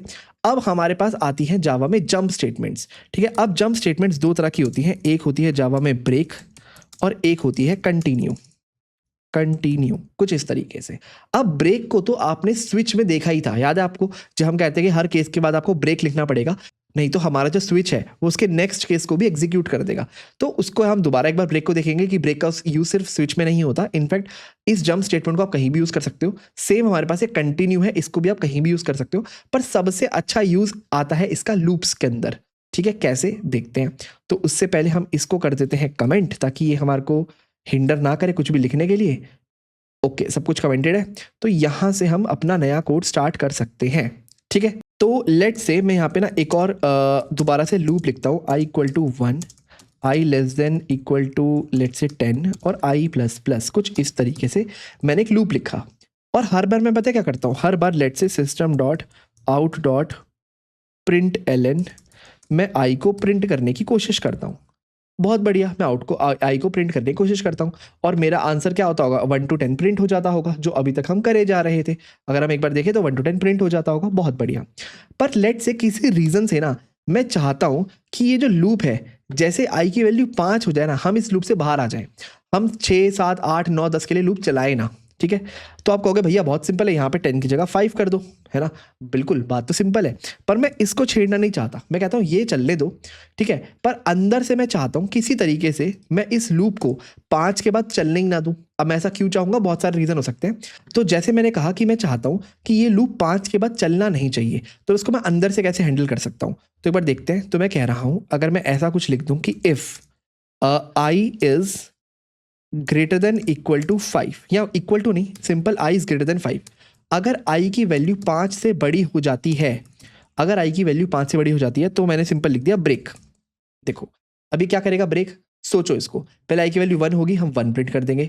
क्या i की वैल्यू 5 से बड़ी है, नहीं, तो हम इसको स्किप कर देंगे और हम यहाँ से लूप से एग्जिट कर जाएंगे, मतलब इस आइट्रेशन से एग्जिट कर जाएंगे, राइट। फिर i की वैल्यू 2 होगी, 2 के लिए लूप चलेगा, 2 के लिए लूप चलेगा, हम i को प्रिंट करेंगे नहीं कि 2 को प्रिंट करेंगे। तो ये चेक करेगा अगेन, क्या 2 की वैल्यू 5 से बड़ी है, बिल्कुल नहीं है, तो हम इसको दोबारा स्किप कर जाएंगे, आइट्रेशन खत्म। फिर 3 के लिए चलेगा, 3 प्रिंट करेंगे, 4 के लिए चलेगा, 4 प्रिंट करेंगे, इसको स्किप कर जाएंगे। 5 प्रिंट करेगा, 5 के लिए चलेगा, 5 को प्रिंट करेंगे, अगेन 5 भी 5 से बड़ा नहीं है क्योंकि वो बराबर है, तो हम इसको दोबारा स्किप कर जाएंगे। अब जैसे ही 6 के लिए चलेगा, हम पहले 6 को प्रिंट तो कर देंगे, लेकिन फिर देखेंगे क्या 6 5 से बड़ा हो चुका है, हाँ, तो हम ब्रेक कर जाएंगे। ब्रेक मतलब इस लूप से बाहर आ जाओ और यहाँ आके खड़े हो जाओ और बाकी आगे की कोई भी आइट्रेशन को रन मत करो, ये मतलब होता है ब्रेक का। यानी कि इसका मतलब हमारे पास जो आउटपुट आएगा वो सिर्फ आएगा 1 से लेके 6 तक, 7 8 9 10 आउटपुट में नहीं आएगा। ठीक है, तो एक बार इसको चला के देखते हैं। ये देखो 1 2 3 4 5 6 और 6 के बाद हमारा लूप ब्रेक हो गया। ठीक है, अब आप कहोगे भैया इसका यूज क्या है, अगर हमें 6 तक ही चलाना था तो मैं यहाँ पे <= 6 लिख देता, है ना। पर आप सोचो, अभी तो मैंने i के हिसाब से ब्रेक किया है, पर हो सकता है ना बाहर कुछ ऐसी कंडीशन हो, लेट से बाहर एक बूलियन वेरिएबल होता हो, बूलियन b = फॉल्स, और ये वेरिएबल के हिसाब से मैं कहता हूँगा कि if b is equal true, अगर b कभी भी ट्रू हो जाए, किसी भी रीजन से b ट्रू हो जाए, तो तुम इस लूप को ब्रेक कर देना। और ये b ट्रू होता हो किसी और कंडीशन से, है ना। ये हम प्रोग्राम जब लिख रहे होंगे आपको समझ आएगा। इसका बहुत यूज आता है ब्रेक का, कि अगर आप चाहते हो आप किसी लूप से एग्जिट कर जाओ डायनामिकली डिसाइड करके। डायनामिकली डिसाइड करके मतलब हमने कहा if b is equal true, ये जो b वेरिएबल है कभी अगर किसी रीजन से ये ट्रू हो जाए, तो मैं चाहता हूं मैं इस लूप में फर्दर आगे ना जाऊं, है ना, तो आप ब्रेक कर सकते हो। तो ये इसका बहुत अच्छा यूज केस हो गया। ठीक है, अब इसका एक यूज तो मैं आपको करके दिखा सकता हूं, बहुत सिंपल सा। फॉर एग्जाम्पल मैं आपको बोलूं, इसको पहले मैं कमेंट कर देता हूं, ठीक है, मैं आपको बोलूं कि लेट से हम एक प्रोग्राम बनाते हैं, we are creating a program जो बताएगा कि कोई एक नंबर प्राइम है या नहीं है। ठीक है, बहुत सिंपल कोड लिख सकते हैं। तो लेट से मैंने एक नंबर दिया आपको, एक नंबर देते हैं इंट p, और उस नंबर को मैं बोल देता हूं 9। ठीक है, अभी के लिए 9, इसको बाद में चेंज कर देंगे। आपको पता है 9 प्राइम नंबर नहीं है, पर अगर आप चाहते हो कि आपका कोड पता लगाए कि कोई भी नंबर प्राइम है या नहीं है, तो आप कैसे करोगे। तो अगर मुझे पता लगाना है कि कोई नंबर प्राइम है या नहीं है, तो मैं क्या कर सकता हूं, मैं उसको पहले 1 से डिवाइड करके देख सकता हूं, फिर 2 से डिवाइड करके देख सकता हूं, फिर 3 से, 1 से करने की जरूरत नहीं है क्योंकि 1 से तो होगा ही होगा, है ना। मैं 2 से कर सकता हूँ, 3 से, 4 से, 5 से, और ऐसे करते करते चलते रह सकता हूँ उस नंबर तक। तो मैं 9 तक जा सकता हूँ, या 9 से एक पहले तक, है ना, क्योंकि 9 से भी होगा ही होगा। मैं 2 से लेके 8 तक हर नंबर से उसको डिवाइड करने की कोशिश करूँ, और अगर मेरा ये बीच में किसी से भी डिवाइड हो जाए तो मैं सीधा बोल दूंगा भाई प्राइम नंबर नहीं है।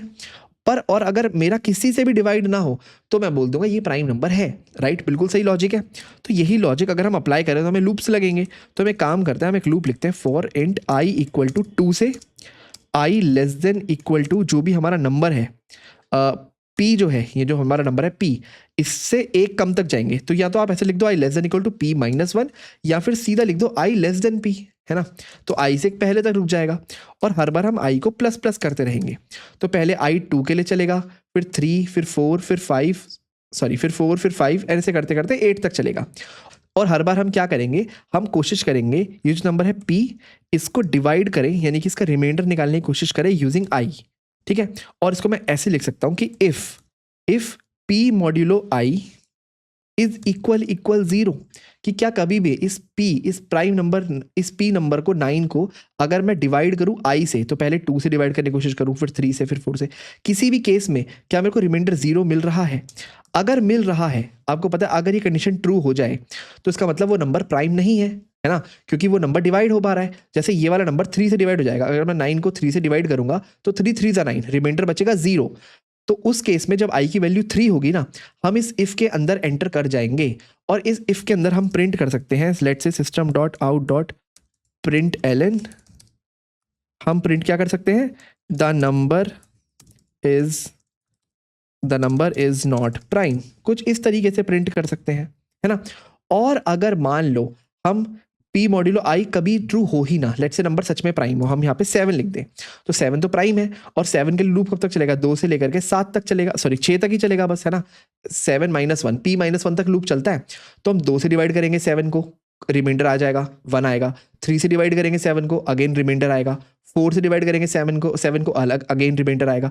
कभी भी रिमाइंडर 0 नहीं आ पाएगा। देखो आप 5 से डिवाइड करके देख लो, 6 से डिवाइड करके देख लो, हमेशा रिमाइंडर आपको कुछ ना कुछ जरूर मिलेगा। 5 में 2 मिलेगा, 6 में 1 मिलेगा रिमाइंडर, कुछ इस तरीके से। 4 में कितना मिलेगा, 4 में 3 मिल जाएगा, 3 में कितना मिल जाएगा, 3 में 1 मिलेगा, 2 में भी 1 मिलेगा, कुछ इस तरीके से हमेशा कुछ ना कुछ रिमाइंडर मिलेगा, कभी भी 0 नहीं मिलेगा। यानी कि कभी भी हम इस इफ के अंदर एंटर करेंगे ही नहीं, और हम 2 से लेके चाहे 6 तक ये लूप चलाएं, कभी भी इस इफ में एंटर नहीं करेंगे। जैसे लूप खत्म होगा हम इस लूप से बाहर आ जाएंगे, यहाँ पे हम इस लूप से बाहर आ जाएंगे। इस लूप से बाहर आएंगे मतलब हमारा ये नंबर प्राइम है, क्योंकि ये किसी से भी डिवाइड नहीं हुआ, है ना? तो इसको हम कैसे कर सकते हैं, आप सोचो। पहले केस में जब नंबर हमारा 9 था, हमने लूप चलाया होगा, ये 2 के लिए चला, i इक्वल टू 2 के लिए चलेगा। क्या 9 मॉड्यूलो 2 इक्वल 0 है? बिल्कुल नहीं है, क्योंकि रिमाइंडर बचता है ना? तो हम इस इफ के अंदर नहीं जाएंगे, ये इफ खत्म, 4 के लास्ट में आ गई साइड में, दोबारा ऊपर जाएंगे। अब i इक्वल टू 3 हो चुका है, 3 के लिए चलेगा। क्या 9 मॉड्यूलो 3 इक्वल 0 है? बिल्कुल है। अब है तो हम प्रिंट कर देंगे the number is not prime, कि नंबर प्राइम नहीं है, क्योंकि 9 3 से डिवाइड हो रहा है। अगर 9 3 से डिवाइड हो रहा है, क्या हमें आगे का चेक करने की जरूरत है? 4 5 6 चेक करने की जरूरत है? बिल्कुल नहीं है। अगर चेक करने की जरूरत नहीं है तो क्या मैं यहाँ पे सिंपल ब्रेक नहीं लिख सकता? ब्रेक का मतलब इस लूप से बाहर आ जाओ, अब हमें इस लूप को आगे चलाने की जरूरत नहीं है।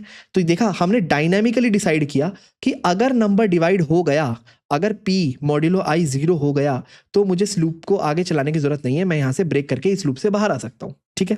पर अगर ये कभी 0 नहीं हुआ, मतलब ये वाला कंडीशन कभी ट्रू ही नहीं हुई, फॉर एग्जाम्पल 7 के केस में, तो हम कभी इस इफ में घुसेंगे ही नहीं। इस इफ में कभी घुसेंगे ही नहीं तो ये आइटरेशंस अपनी पूरी करेगा, एक बार भी हम ब्रेक करेंगे ही नहीं लूप को, और हम यहाँ पे आके खड़े हो जाएंगे। और यहाँ पे हम लिख सकते हैं कि अगर इफ i जो है इक्वल हो गया है p के, क्या मतलब इसका? अब देखो i तो पूरा चला, 2 के लिए चला, 3 के लिए चला, 4 के लिए चला, कब तक चला? जब तक i लेस देन p नहीं था, है ना? अब मान लो i चल रहा है 6 के लिए, ठीक है? तो क्या 6 लेस देन p है? 6 लेस देन 7 है, बिल्कुल 6 के लिए चलेगा, इसमें नहीं घुसेगा क्योंकि 7 मॉड्यूलो 6 0 नहीं होता। अब दोबारा से ऊपर जाएगा, अब i की वैल्यू हो चुकी होगी 7। अब जैसे ही 7 के लिए चलने की कोशिश करेगा, ये चेक करेगा क्या 7 लेस देन 7 है? बिल्कुल नहीं है। तो हम इस लूप से बाहर आ जाएंगे। जैसे ही इस लूप से बाहर आएंगे, हम देखेंगे क्या i की वैल्यू p तक पहुंच चुकी है, यानी कि i की वैल्यू 7 तक हो चुकी है, बिल्कुल हो चुकी है। यानी कि अब हम प्रिंट कर सकते हैं system dot out dot println कि p इज प्राइम, है ना? हम नंबर लिख सकते हैं द नंबर इज प्राइम, क्योंकि वो किसी से डिवाइड हुआ ही नहीं, प्रिंट एलन आएगा यहाँ पे ठीक है? हाँ, तो इसका मतलब वो किसी से डिवाइड हुआ ही नहीं, वो नंबर 2 से लेकर के 7 तक चला गया, किसी से डिवाइड नहीं हुआ, क्योंकि अगर किसी से डिवाइड हुआ होता तो वो इस इफ के अंदर जाता, अगर इस इफ के अंदर जाता तो हम उसको ब्रेक कर देते, अगर ब्रेक कर देते तो ये लूप कहीं ना कहीं बीच में ही टूट जाता, है ना? ये नंबर जो i है आपका, ये कभी भी 7 तक यानी कि P तक पहुंच ही नहीं पाता। ये P तक तभी पहुंचा है जब हम एक बार भी इस इफ के अंदर नहीं गए, यानी कि लूप एक बार भी ब्रेक नहीं हुआ, इसका मतलब ये नंबर हमारा प्राइम है। ठीक है, तो हम कुछ इस तरीके का कोड लिख सकते हैं। अब आप देख रहे होगे इस आई पे ना एक एरर आ रहा है, और देखो एरर क्या कह रहा है, i can not be resolved to a variable. इसको बेसिकली कहने का मतलब ये है कि आई को ना ये एज अ वेरिएबल पहचान नहीं पा रहा। क्यों नहीं पहचान पा रहा? अब इसका रीजन होता है जिसको हम कहते हैं scope of a variable. Scope of a variable का क्या मतलब, इसको हम एक बार इन डेप्थ बाद में पढ़ेंगे, पर अभी के लिए आप ऐसा समझ लो कि ये जो मैंने वेरिएबल आई डिक्लेयर किया है ना, इसको इस लूप के अंदर ही डिक्लेयर किया है ना, यहाँ पे लिखा है इंट आई। तो इसका मतलब जब मैं इस लूप के बाहर इस आई को यूज करने की कोशिश कर रहा हूं तो इसको आई नहीं मिल रहा, क्योंकि इस लूप के अंदर यानी कि इस ब्लॉक्स के अंदर जो मैंने वेरिएबल डिक्लेयर किया होगा उसका एक्सेस उस ब्लॉक के अंदर तक का ही होगा। अगर मुझे यहाँ पे इस वेरिएबल को यूज करना है तो मुझे उसको बाहर डिक्लेयर करना पड़ेगा कुछ ऐसे, इंट आई। यहाँ इंट आई लिखना पड़ेगा और यहाँ पे मैं आई को सिर्फ डिफाइन करूंगा, तो मुझे कुछ ऐसा काम करना पड़ेगा, कुछ ऐसा। अब जैसे ही मैंने देखो ये लिखा, ये एरर चला गया। अब स्कोप ऑफ वेरिएबल क्या होता है हम डेप्थ में बाद में पढ़ेंगे, पर अभी के लिए आप मानो हमें ये काम करना पड़ेगा। अब इस प्रोग्राम को चला के देखते हैं। पहले p = 7 के लिए हमारा प्रिंट होना चाहिए द नंबर इज प्राइम। ठीक है, देखो द नंबर इज प्राइम, बहुत बढ़िया। अब एक बार इसको चला के देखते हैं 9 के लिए, हमारा प्रिंट होना चाहिए number is not prime, the number is not prime. बिल्कुल सही है ना। तो देखो इस तरीके से हमने अपने ब्रेक का इस्तेमाल किया, ठीक है, कि कब हमें लूप से एग्जिट करनी है, और हमने एक प्राइम नंबर का मेथड लिख दिया। अब ऑब्वियसली ये बहुत ऑप्टिमाइज सोल्यूशन नहीं है, इसको हम फर्दर ऑप्टिमाइज कर सकते हैं। अगर आप इसके एल्गोरिथम में जाओगे आपको पता लग जाएगा ये लूप हमें i<p नहीं i<√p तक चलाना चाहिए, पर उसके अगेन वो अलग टॉपिक है। पर अभी मेरे को आपको सिर्फ ब्रेक समझाना था, तो आई होप आप ये समझ गए होगे। ठीक है, अब आगे बढ़ते हैं। अब ब्रेक के अलावा हमारे पास जो नेक्स्ट चीज थी वो थी कंटिन्यू। अब कंटिन्यू का यूज क्या होता है, तो लेट्स से मैंने दोबारा एक मेथड लिखा हुआ i = 1 से लेके i <= 10 और i++ कुछ इस तरीके से, ऐसे है ना। और हर बार मैं अगेन क्या लिखता हूँ, system.out.println, मैं लेट्स से प्रिंट करता हूँ i को। बिल्कुल सही, मैं ऐसा कर सकता हूँ, है ना। और हर बार की तरह यहाँ पे क्या प्रिंट हो जाएगा, 1 to 10 नंबर प्रिंट हो जाएंगे। अब सोचो मैं चाहता हूँ ना कि 1 to 10 नंबर प्रिंट ना हो, सिर्फ ऑड नंबर्स प्रिंट हो। तो ऑड नंबर मतलब 1 3 है ना, 5 7 9 इस तरह से प्रिंट हो। तो मैं क्या कर सकता हूँ, बहुत सिंपल, एक आपके माइंड में आ रहा होगा, मैं एक इफ कंडीशन लिख सकता हूँ कि इफ ये जो नंबर आई है इसको मैं अगर मॉड्यूलो करूँ 2 से, और अगर नॉट इक्वल टू 0 आ जाए, ठीक है, तो इसका मतलब हमारा नंबर ऑड है। आप सोचो ना, कोई भी नंबर जो 2 से डिवाइड नहीं होता वो ऑड होता है, तो i मॉड्यूलो 2 अगर नॉट इक्वल टू 0 है तो वो नंबर ऑड है। अगर नंबर ऑड है उस केस में मैं इसको प्रिंट कर दूं, ठीक है, और अगर नंबर ऑड नहीं है तो मैं कुछ ना करूं। तो अगर इस इफ में हम नहीं घुस रहे तो हमारा लूप खत्म हो जाएगा, मतलब आइटरेशन खत्म हो जाएगा, हम दोबारा ऊपर चले जाएंगे। तो हमेशा कौन से नंबर इस लूप में घुसेंगे, एक तो 1 घुसेगा, 3 घुसेगा, 5 7 और 9 घुसेगा। बाकी 2 4 6 और 8 इस वाले इफ के अंदर नहीं घुसेंगे और वो सिंपली स्किप हो जाएंगे। ठीक है, तो हमारे सिर्फ ऑड नंबर प्रिंट हो जाएंगे 1 3 5 7 9, कुछ इस तरीके से, है ना। बहुत बढ़िया। अब देखो मैं चाहता हूं कि मैं यही काम करूं कि मैं सिर्फ ऑड नंबर्स प्रिंट करूं, पर दूसरे तरीके से। तो देखो मैं क्या कर सकता हूं, आप ऐसे सोचो, मैं लिखता हूं कि आप सिंपल क्या करो, system.out.println, आप हर बार आई प्रिंट करो, ठीक है, पर उससे पहले एक चीज टेस्ट कर लो कि अगर i मॉड्यूलो 2 इक्वल है 0 के, इस बार मैं चेक कर रहा हूं इक्वल टू 0 मतलब क्या नंबर इवन है। अगर नंबर इवन है तो मैंने लिख दिया कंटिन्यू। तो कंटिन्यू का मतलब क्या हुआ कि अगर मान लो नंबर इवन है तो इस लूप को दोबारा ऊपर से कंटिन्यू करो, इसके अंदर जाने की जरूरत नहीं है, इसके नीचे आने की जरूरत नहीं है।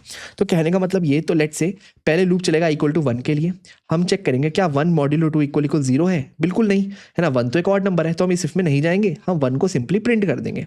फिर ये लूप खत्म हो गया। अब इस बार i = 2 के लिए चलेगा, हम इस वाले इफ में आएंगे, हम चेक करेंगे क्या 2 मॉड्यूलो 2 0 के इक्वल है, बिल्कुल है। जैसे ही 2 मॉड्यूलो 2 हमने चेक किया, हम इस इफ के अंदर घुसे, हमने कहा कंटिन्यू। कंटिन्यू का मतलब क्या होता है, कंटिन्यू का मतलब ये कहता है कि फ्लो ऑफ कंट्रोल को दोबारा से लूप के स्टार्टिंग में ले जाओ, नेक्स्ट आइटरेशन पे ले जाओ, आगे जाने की जरूरत नहीं है। मतलब कंटिन्यू के नीचे जो भी चीजें लिखी है अब हमें उसको इंप्लीमेंट करने की जरूरत नहीं है। तो जैसे हमने कंटिन्यू देखा, हम दोबारा ऊपर चले गए, हमने इसको प्रिंट ही नहीं किया। अब हम i = 3 पे चले गए, 3 पे गए तो ये कंडीशन फेल हो जाएगी, हमने 3 को प्रिंट कर दिया। 4, फिर अब ये जैसे हमने 3 को प्रिंट किया, लूप खत्म हो गया, अब हम 4 के लिए चलेंगे। 4 के लिए चलेंगे, ये वाली कंडीशन ट्रू हो जाएगी क्योंकि 4 मॉड्यूलो टू 0 होता है। दोबारा कंटिन्यू, हम दोबारा ऊपर चले गए, अब 5 के लिए चलेगा। तो बेसिकली क्या होगा, हर इवन नंबर को हम स्किप करते चले जाएंगे। तो जैसे कोई इवन नंबर होता है, हम इस इफ के अंदर घुसते हैं और हम उसे कंटिन्यू कह देते हैं। कंटिन्यू मतलब दोबारा ऊपर चला जा, नीचे को एग्जीक्यूट मत कर। तो इस तरीके से भी हम देखो अपने सारे ऑड नंबर प्रिंट कर लेंगे, 1 3 5 7 9। ठीक है, तो आई होप आपको समझ आया गया होगा कि ब्रेक हम कैसे यूज कर सकते हैं और कंटिन्यू हम कैसे यूज कर सकते हैं। ब्रेक क्या करती है, ब्रेक किसी फ्लो ऑफ कंट्रोल को लूप से बाहर ले आती है कि भाई आगे एग्जीक्यूट करने की जरूरत नहीं है, लूप से बाहर आ जाओ। और कंटिन्यू क्या करती है, कंटिन्यू कहती है कि फ्लो ऑफ कंट्रोल को कि इस आइट्रेशन को यहीं तक रखो, अब अगली आइट्रेशन चलाते हैं, है ना। तो जैसे अगर 3 चल रहा था तो 3 मॉड्यूलो टू 0 के इक्वल है नहीं, चलो मान लो 4 चल रहा था तो 4 मॉड्यूलो टू 0 के इक्वल है। तो जैसे ही है हमने कहा कंटिन्यू कि अब अगली आइट्रेशन चलेगी, यहां तक खत्म हो गया, 4 की आइट्रेशन खत्म, अब हमें नीचे जाने की जरूरत नहीं है। तो 5 के लिए हम दोबारा से आइट्रेशन चलाएंगे। ठीक है, तो कंटिन्यू फ्लो ऑफ कंट्रोल को लूप के स्टार्टिंग में भेज देता है और ब्रेक लूप्स को खत्म कर देता है, लूप से एग्जिट करवा देता है। तो ये है हमारे ब्रेक और कॉन्टिन्यू। ठीक है, अब अगेन आप ब्रेक और कॉन्टिन्यू को एक नेस्टेड लूप के अंदर भी यूज कर सकते हो। वो कैसे कर सकते हैं, वो देखो ऐसे कर सकते हैं कि लेट से मैं यहाँ लिखता हूँ ब्रेक इन नेस्टेड लूप्स। तो देखो मैं क्या करता हूँ, मैं अपने वाला पैटर्न वाला कोड लेके आ जाता हूँ। मेरा पैटर्न वाला कोड कहाँ गया, हाँ ये रहा ऊपर।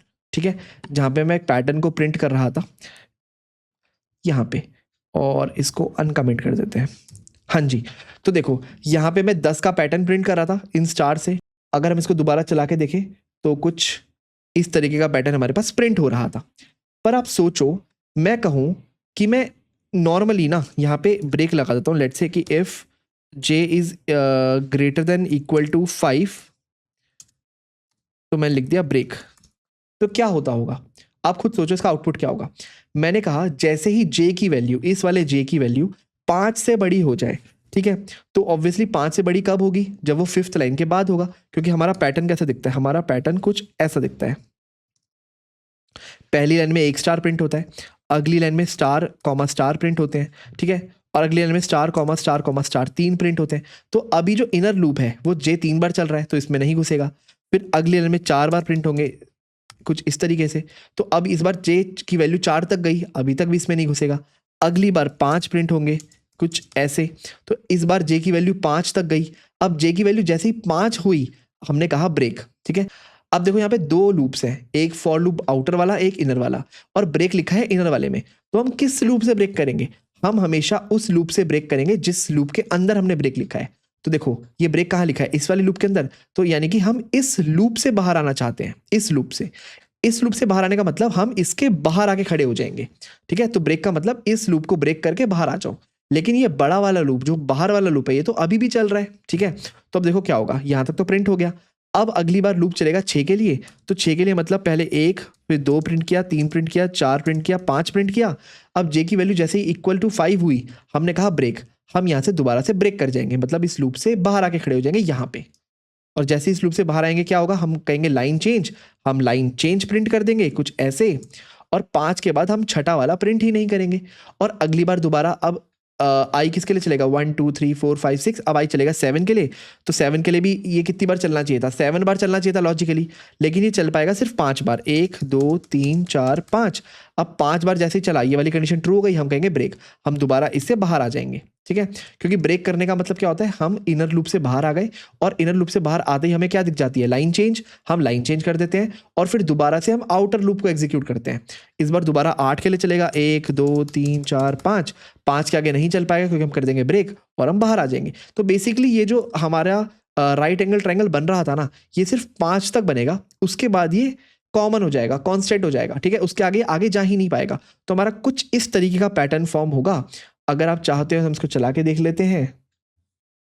तो ये देखो, ये 1 1 2 1 2 3 1 2 3 4 और 1 2 3 4 5 तक तो चला, पर उसके बाद देखो कहीं भी 6 7 8 9 10 सबके लिए कॉमन हो गया, 5 के आगे जा ही नहीं पाया। क्योंकि देखो जैसे ये j इक्वल टू 5 हुआ, इसके बाद से हर बार 5 के बाद हम ब्रेक कर जाते हैं लूप से, हम इनर लूप से ब्रेक कर जाते हैं। और इनर लूप का काम क्या था, एक पूरी रो को प्रिंट करना, याद है आपको, एक पूरी रो को प्रिंट करना। तो पर हम वो कर क्यों नहीं पा रहे, क्योंकि हम j के इक्वल टू 5 होते ही इस इनर लूप से बाहर आ जाते हैं, ब्रेक कर जाते हैं। ठीक है, तो आई होप आपको ये भी समझ आ गया होगा कि नेस्टेड लूप में हम ब्रेक का इस्तेमाल कैसे कर सकते हैं।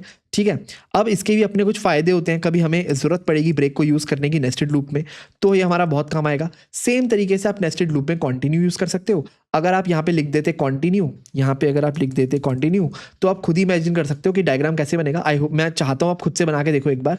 और कंटिन्यू आपको पता ही है क्या करेगा, इस लूप के आपको स्टार्टिंग में लाके दोबारा खड़ा कर देगा। ठीक है, किस लूप के, जिस लूप के अंदर इन कंटिन्यू लिखा हुआ है, इनर मोस्ट लूप के अंदर आपको के स्टार्टिंग में लाके आपको दोबारा खड़ा कर देगा। वो कहेगा कि इसके नीचे, कंटिन्यू के नीचे अगर कुछ भी है तो उसे एग्जीक्यूट मत करो, सीधा लूप के स्टार्टिंग में पहुंच जाओ विद नेक्स्ट आइटरेशन। अब हम नेक्स्ट आइटरेशन करेंगे, है ना। अब एक और चीज, ये तो हो गया नॉर्मल ब्रेक और कंटिन्यू हमने यूज कर लिया। जावा हमें एक और चीज देती है जिसे हम बोलते हैं लेबल्स। लेबल्स का मतलब क्या, ये जो आउटर लूप है और ये जो इनर लूप है, इसका आप ना कुछ नाम दे सकते हो, एक आइडेंटिफायर दे सकते हो। तो लेट से मैं इसको बोल सकता हूँ आउटर और इसको बोल सकता हूँ इनर। तो जैसे मान लो इसको अगर मैं कॉपी कर लूँ, ठीक है, और उसको कमेंट भी कर देते हैं यहाँ पे, और यहाँ पे इसको कर देते हैं हम पेस्ट, कुछ ऐसे। ठीक है, तो अब मैं काम करता हूँ, मैं आउटर लूप को ना एक नाम दे देता हूँ आउटर। तो मैंने इसको लिखा आउटर कॉलन और स्पेस, तो यानी कि मैंने इसको एक नाम दे दिया आउटर। ऐसे ही इसको मैं नाम दे सकता हूँ इनर, इनर कॉलन स्पेस, और मैंने इसको नाम दे दिया इनर। अब ये इसका सिंटेक्स होता है कि आप उसका जो भी इसका नाम रखना चाहते हो और उसके बाद कॉलन डाल दो और स्पेस। वैसे इसका मैंने कुछ नाम रखना चाहता हूँ, कॉलन डाल दिया स्पेस, तो इसका नाम हो गया आउटर, इसका नाम हो गया इनर। अब जब मैं यहाँ पे ब्रेक या कंटिन्यू कर रहा हूँ, ब्रेक या कंटिन्यू, और मैं चाहता हूं अगर मैं सिंपली ब्रेक लिख देता तो आपको पता है हम इस लूप से एग्जिट करते, है ना, इस आउट इनर लूप से एग्जिट करते। पर मैं चाहता हूं कि यहां पे ना मैं सीधा आउटर लूप से एग्जिट कर जाऊं, तो मैं लिख सकता हूं ब्रेक आउटर, ब्रेक आउटर, कुछ ऐसा है। अगर मैंने लिखा ब्रेक आउटर, तो जैसे ही जे की वैल्यू 5 से बड़ी होगी ना, मैं इस आउटर लूप से ही एग्जिट कर जाऊंगा। तो आप सोचो आपका पैटर्न क्या बनेगा। आपका पैटर्न बनेगा इस केस में, अगर हम कोशिश करें समझने की, तो देखो सबसे पहले आई की वैल्यू होगी 1, ठीक है, और जे की वैल्यू 1 से 1 तक रहेगी, तो हम एक स्टार प्रिंट कर देंगे कुछ ऐसे। ठीक है, हम इस कंडीशन में नहीं घुसेंगे क्योंकि जे की वैल्यू 5 से बड़ी नहीं हुई। आई की वैल्यू जैसी होगी 2, हम 2 स्टार प्रिंट कर देंगे, कोई दिक्कत नहीं है। 3 के लिए भी कोई दिक्कत नहीं है और 4 के लिए भी कोई दिक्कत नहीं है। दिक्कत आएगी 5 के लिए। जैसे ही आई की वैल्यू हुई 5, जैसे ही आई की वैल्यू हुई 5, हमने कितने स्टार प्रिंट करने हैं, 5 बार। तो पहली बार चलेगा 1 बार, कोई दिक्कत नहीं, 2 बार कोई दिक्कत नहीं, 3 बार कोई दिक्कत नहीं, 4 बार कोई दिक्कत नहीं। जैसे ये 5वीं बार चल रहा होगा, पहले ये प्रिंट करेगा स्टार, 5 बार स्टार प्रिंट करा। उसके बाद इस वाली कंडीशन में गया कि क्या जे की वैल्यू 5 से बड़ी या बराबर हो गई है, आंसर है ट्रू हो गई है, तो हम कर देंगे ब्रेक आउटर। तो हम कहेंगे सीधा आउटर लूप के भी बाहर आके, मतलब यहां आके खड़े हो जाओ, सॉरी यहां आके खड़े हो जाओ। तो जैसे यहाँ आके खड़े हो गए, हम दोनों लूप से बाहर आ गए और हमारा फाइनल पैटर्न ये हो गया। अब इसके बाद हम आगे जाएंगे ही नहीं, यानी कि हमारा पैटर्न सिर्फ 5 तक जाएगा। ठीक है, तो इसको भी अगर चला के देखें एक बार, ये देखो हमारा पैटर्न 5 के बाद खत्म हो गया।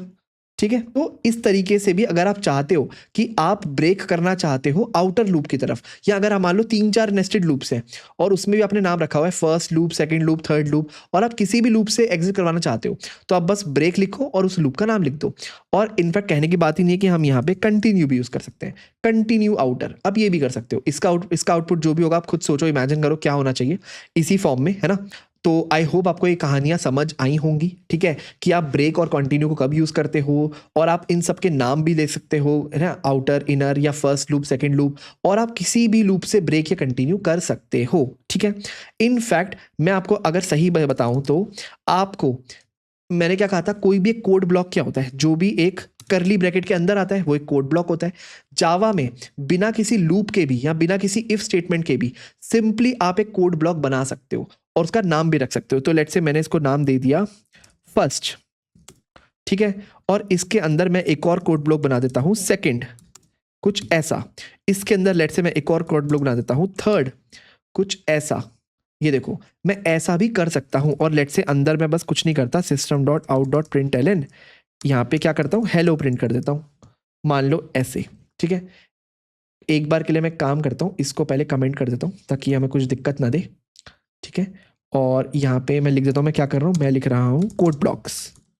ठीक है, तो जावा में ये भी एक वैलिड सिंटेक्स है कि मैंने क्या किया, एक कोड ब्लॉक चालू किया उसका नाम है फर्स्ट, एक कोड ब्लॉक चालू किया उसका नाम है सेकंड, एक और कोड ब्लॉक चालू किया उसका नाम है थर्ड, और ये नेस्टेड कर दिए एक के अंदर एक।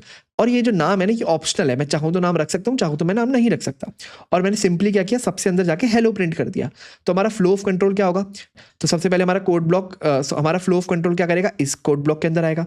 उसके बाद देखेगा दूसरा कोड ब्लॉक है, फिर उस दूसरे वाले के अंदर जाएगा, इस वाले के अंदर। उसके अंदर देखेगा तीसरा है, तो वो इस तीसरे वाले के अंदर जाएगा, इस पिंक वाले के अंदर। और जैसे ही इसके अंदर गया, उसने प्रिंट किया हेलो, और लेट से मैंने यहाँ पे लिख दिया ब्रेक फर्स्ट। तो इसका मतलब क्या हुआ, मैंने सीधा फर्स्ट से भी बाहर आ गया और मैं यहाँ पे आके खड़ा हो गया। तो ये कुछ कोड ब्लॉक्स होते हैं। अगर हम इसको भी रन करके देखें, हमारा हेलो प्रिंट हो जाना चाहिए सिंपली। हाँ, बिल्कुल सिंपल। ठीक है, तो जावा में बिना किसी फॉर के, इफ स्टेटमेंट्स के भी आप कोड ब्लॉक्स बना सकते हो। ऑल दोस का कोई ऐसे पर्पसली यूज नहीं है। कभी कभार आपको अगर अपने किसी एक पर्टिकुलर कोड को सेपरेट करना है तो आप कोड ब्लॉक्स में लिखते हो, पर जनरली इसका कोई फायदा नहीं होता है ना। तो जनरली हम ये वाली चीज यूज करते हैं लेबल्स के साथ। बेसिकली लूप्स को नाम दे सकते हैं, आउटर लूप, इनर लूप, या फर्स्ट लूप, सेकंड लूप, और हम अपने हिसाब से कंटिन्यू या फिर ब्रेक कर सकते हैं किसी भी लूप को, आउटर को या इनर को। ठीक है, तो यहाँ पे हमारे सारे के सारे फ्लो ऑफ कंट्रोल की स्टेटमेंट्स खत्म होती हैं। ठीक है, हमने सिलेक्शंस देख ली, हमने यहाँ पे आइटरेशंस भी देख ली और जंप स्टेटमेंट्स भी देख ली। आई होप आपको मजा आया होगा। काफ़ी लंबा लेक्चर हो गया ये, पर मैं चाहता हूँ आप इसकी प्रैक्टिस करो। अगर आप लूप्स में नए हो तो आपको इसकी प्रैक्टिस ज़रूर करनी चाहिए। जितने भी पैटर्न प्रिंटिंग प्रॉब्लम्स हैं उन सबको प्रिंट करके देखो एक एक करके। उसमें आपका कंटिन्यू ब्रेक बहुत यूज़ होगा, नेस्टेड लूप्स बहुत यूज़ होंगे। ठीक है, तो इससे आपका एक तो ब्रेनस्टॉर्मिंग बहुत अच्छी होगी और दूसरा आप लूप्स में मास्टर हो जाओगे। आपसे मिलते हैं नेक्स्ट वीडियो में, तब तक के लिए थैंक यू सो मच।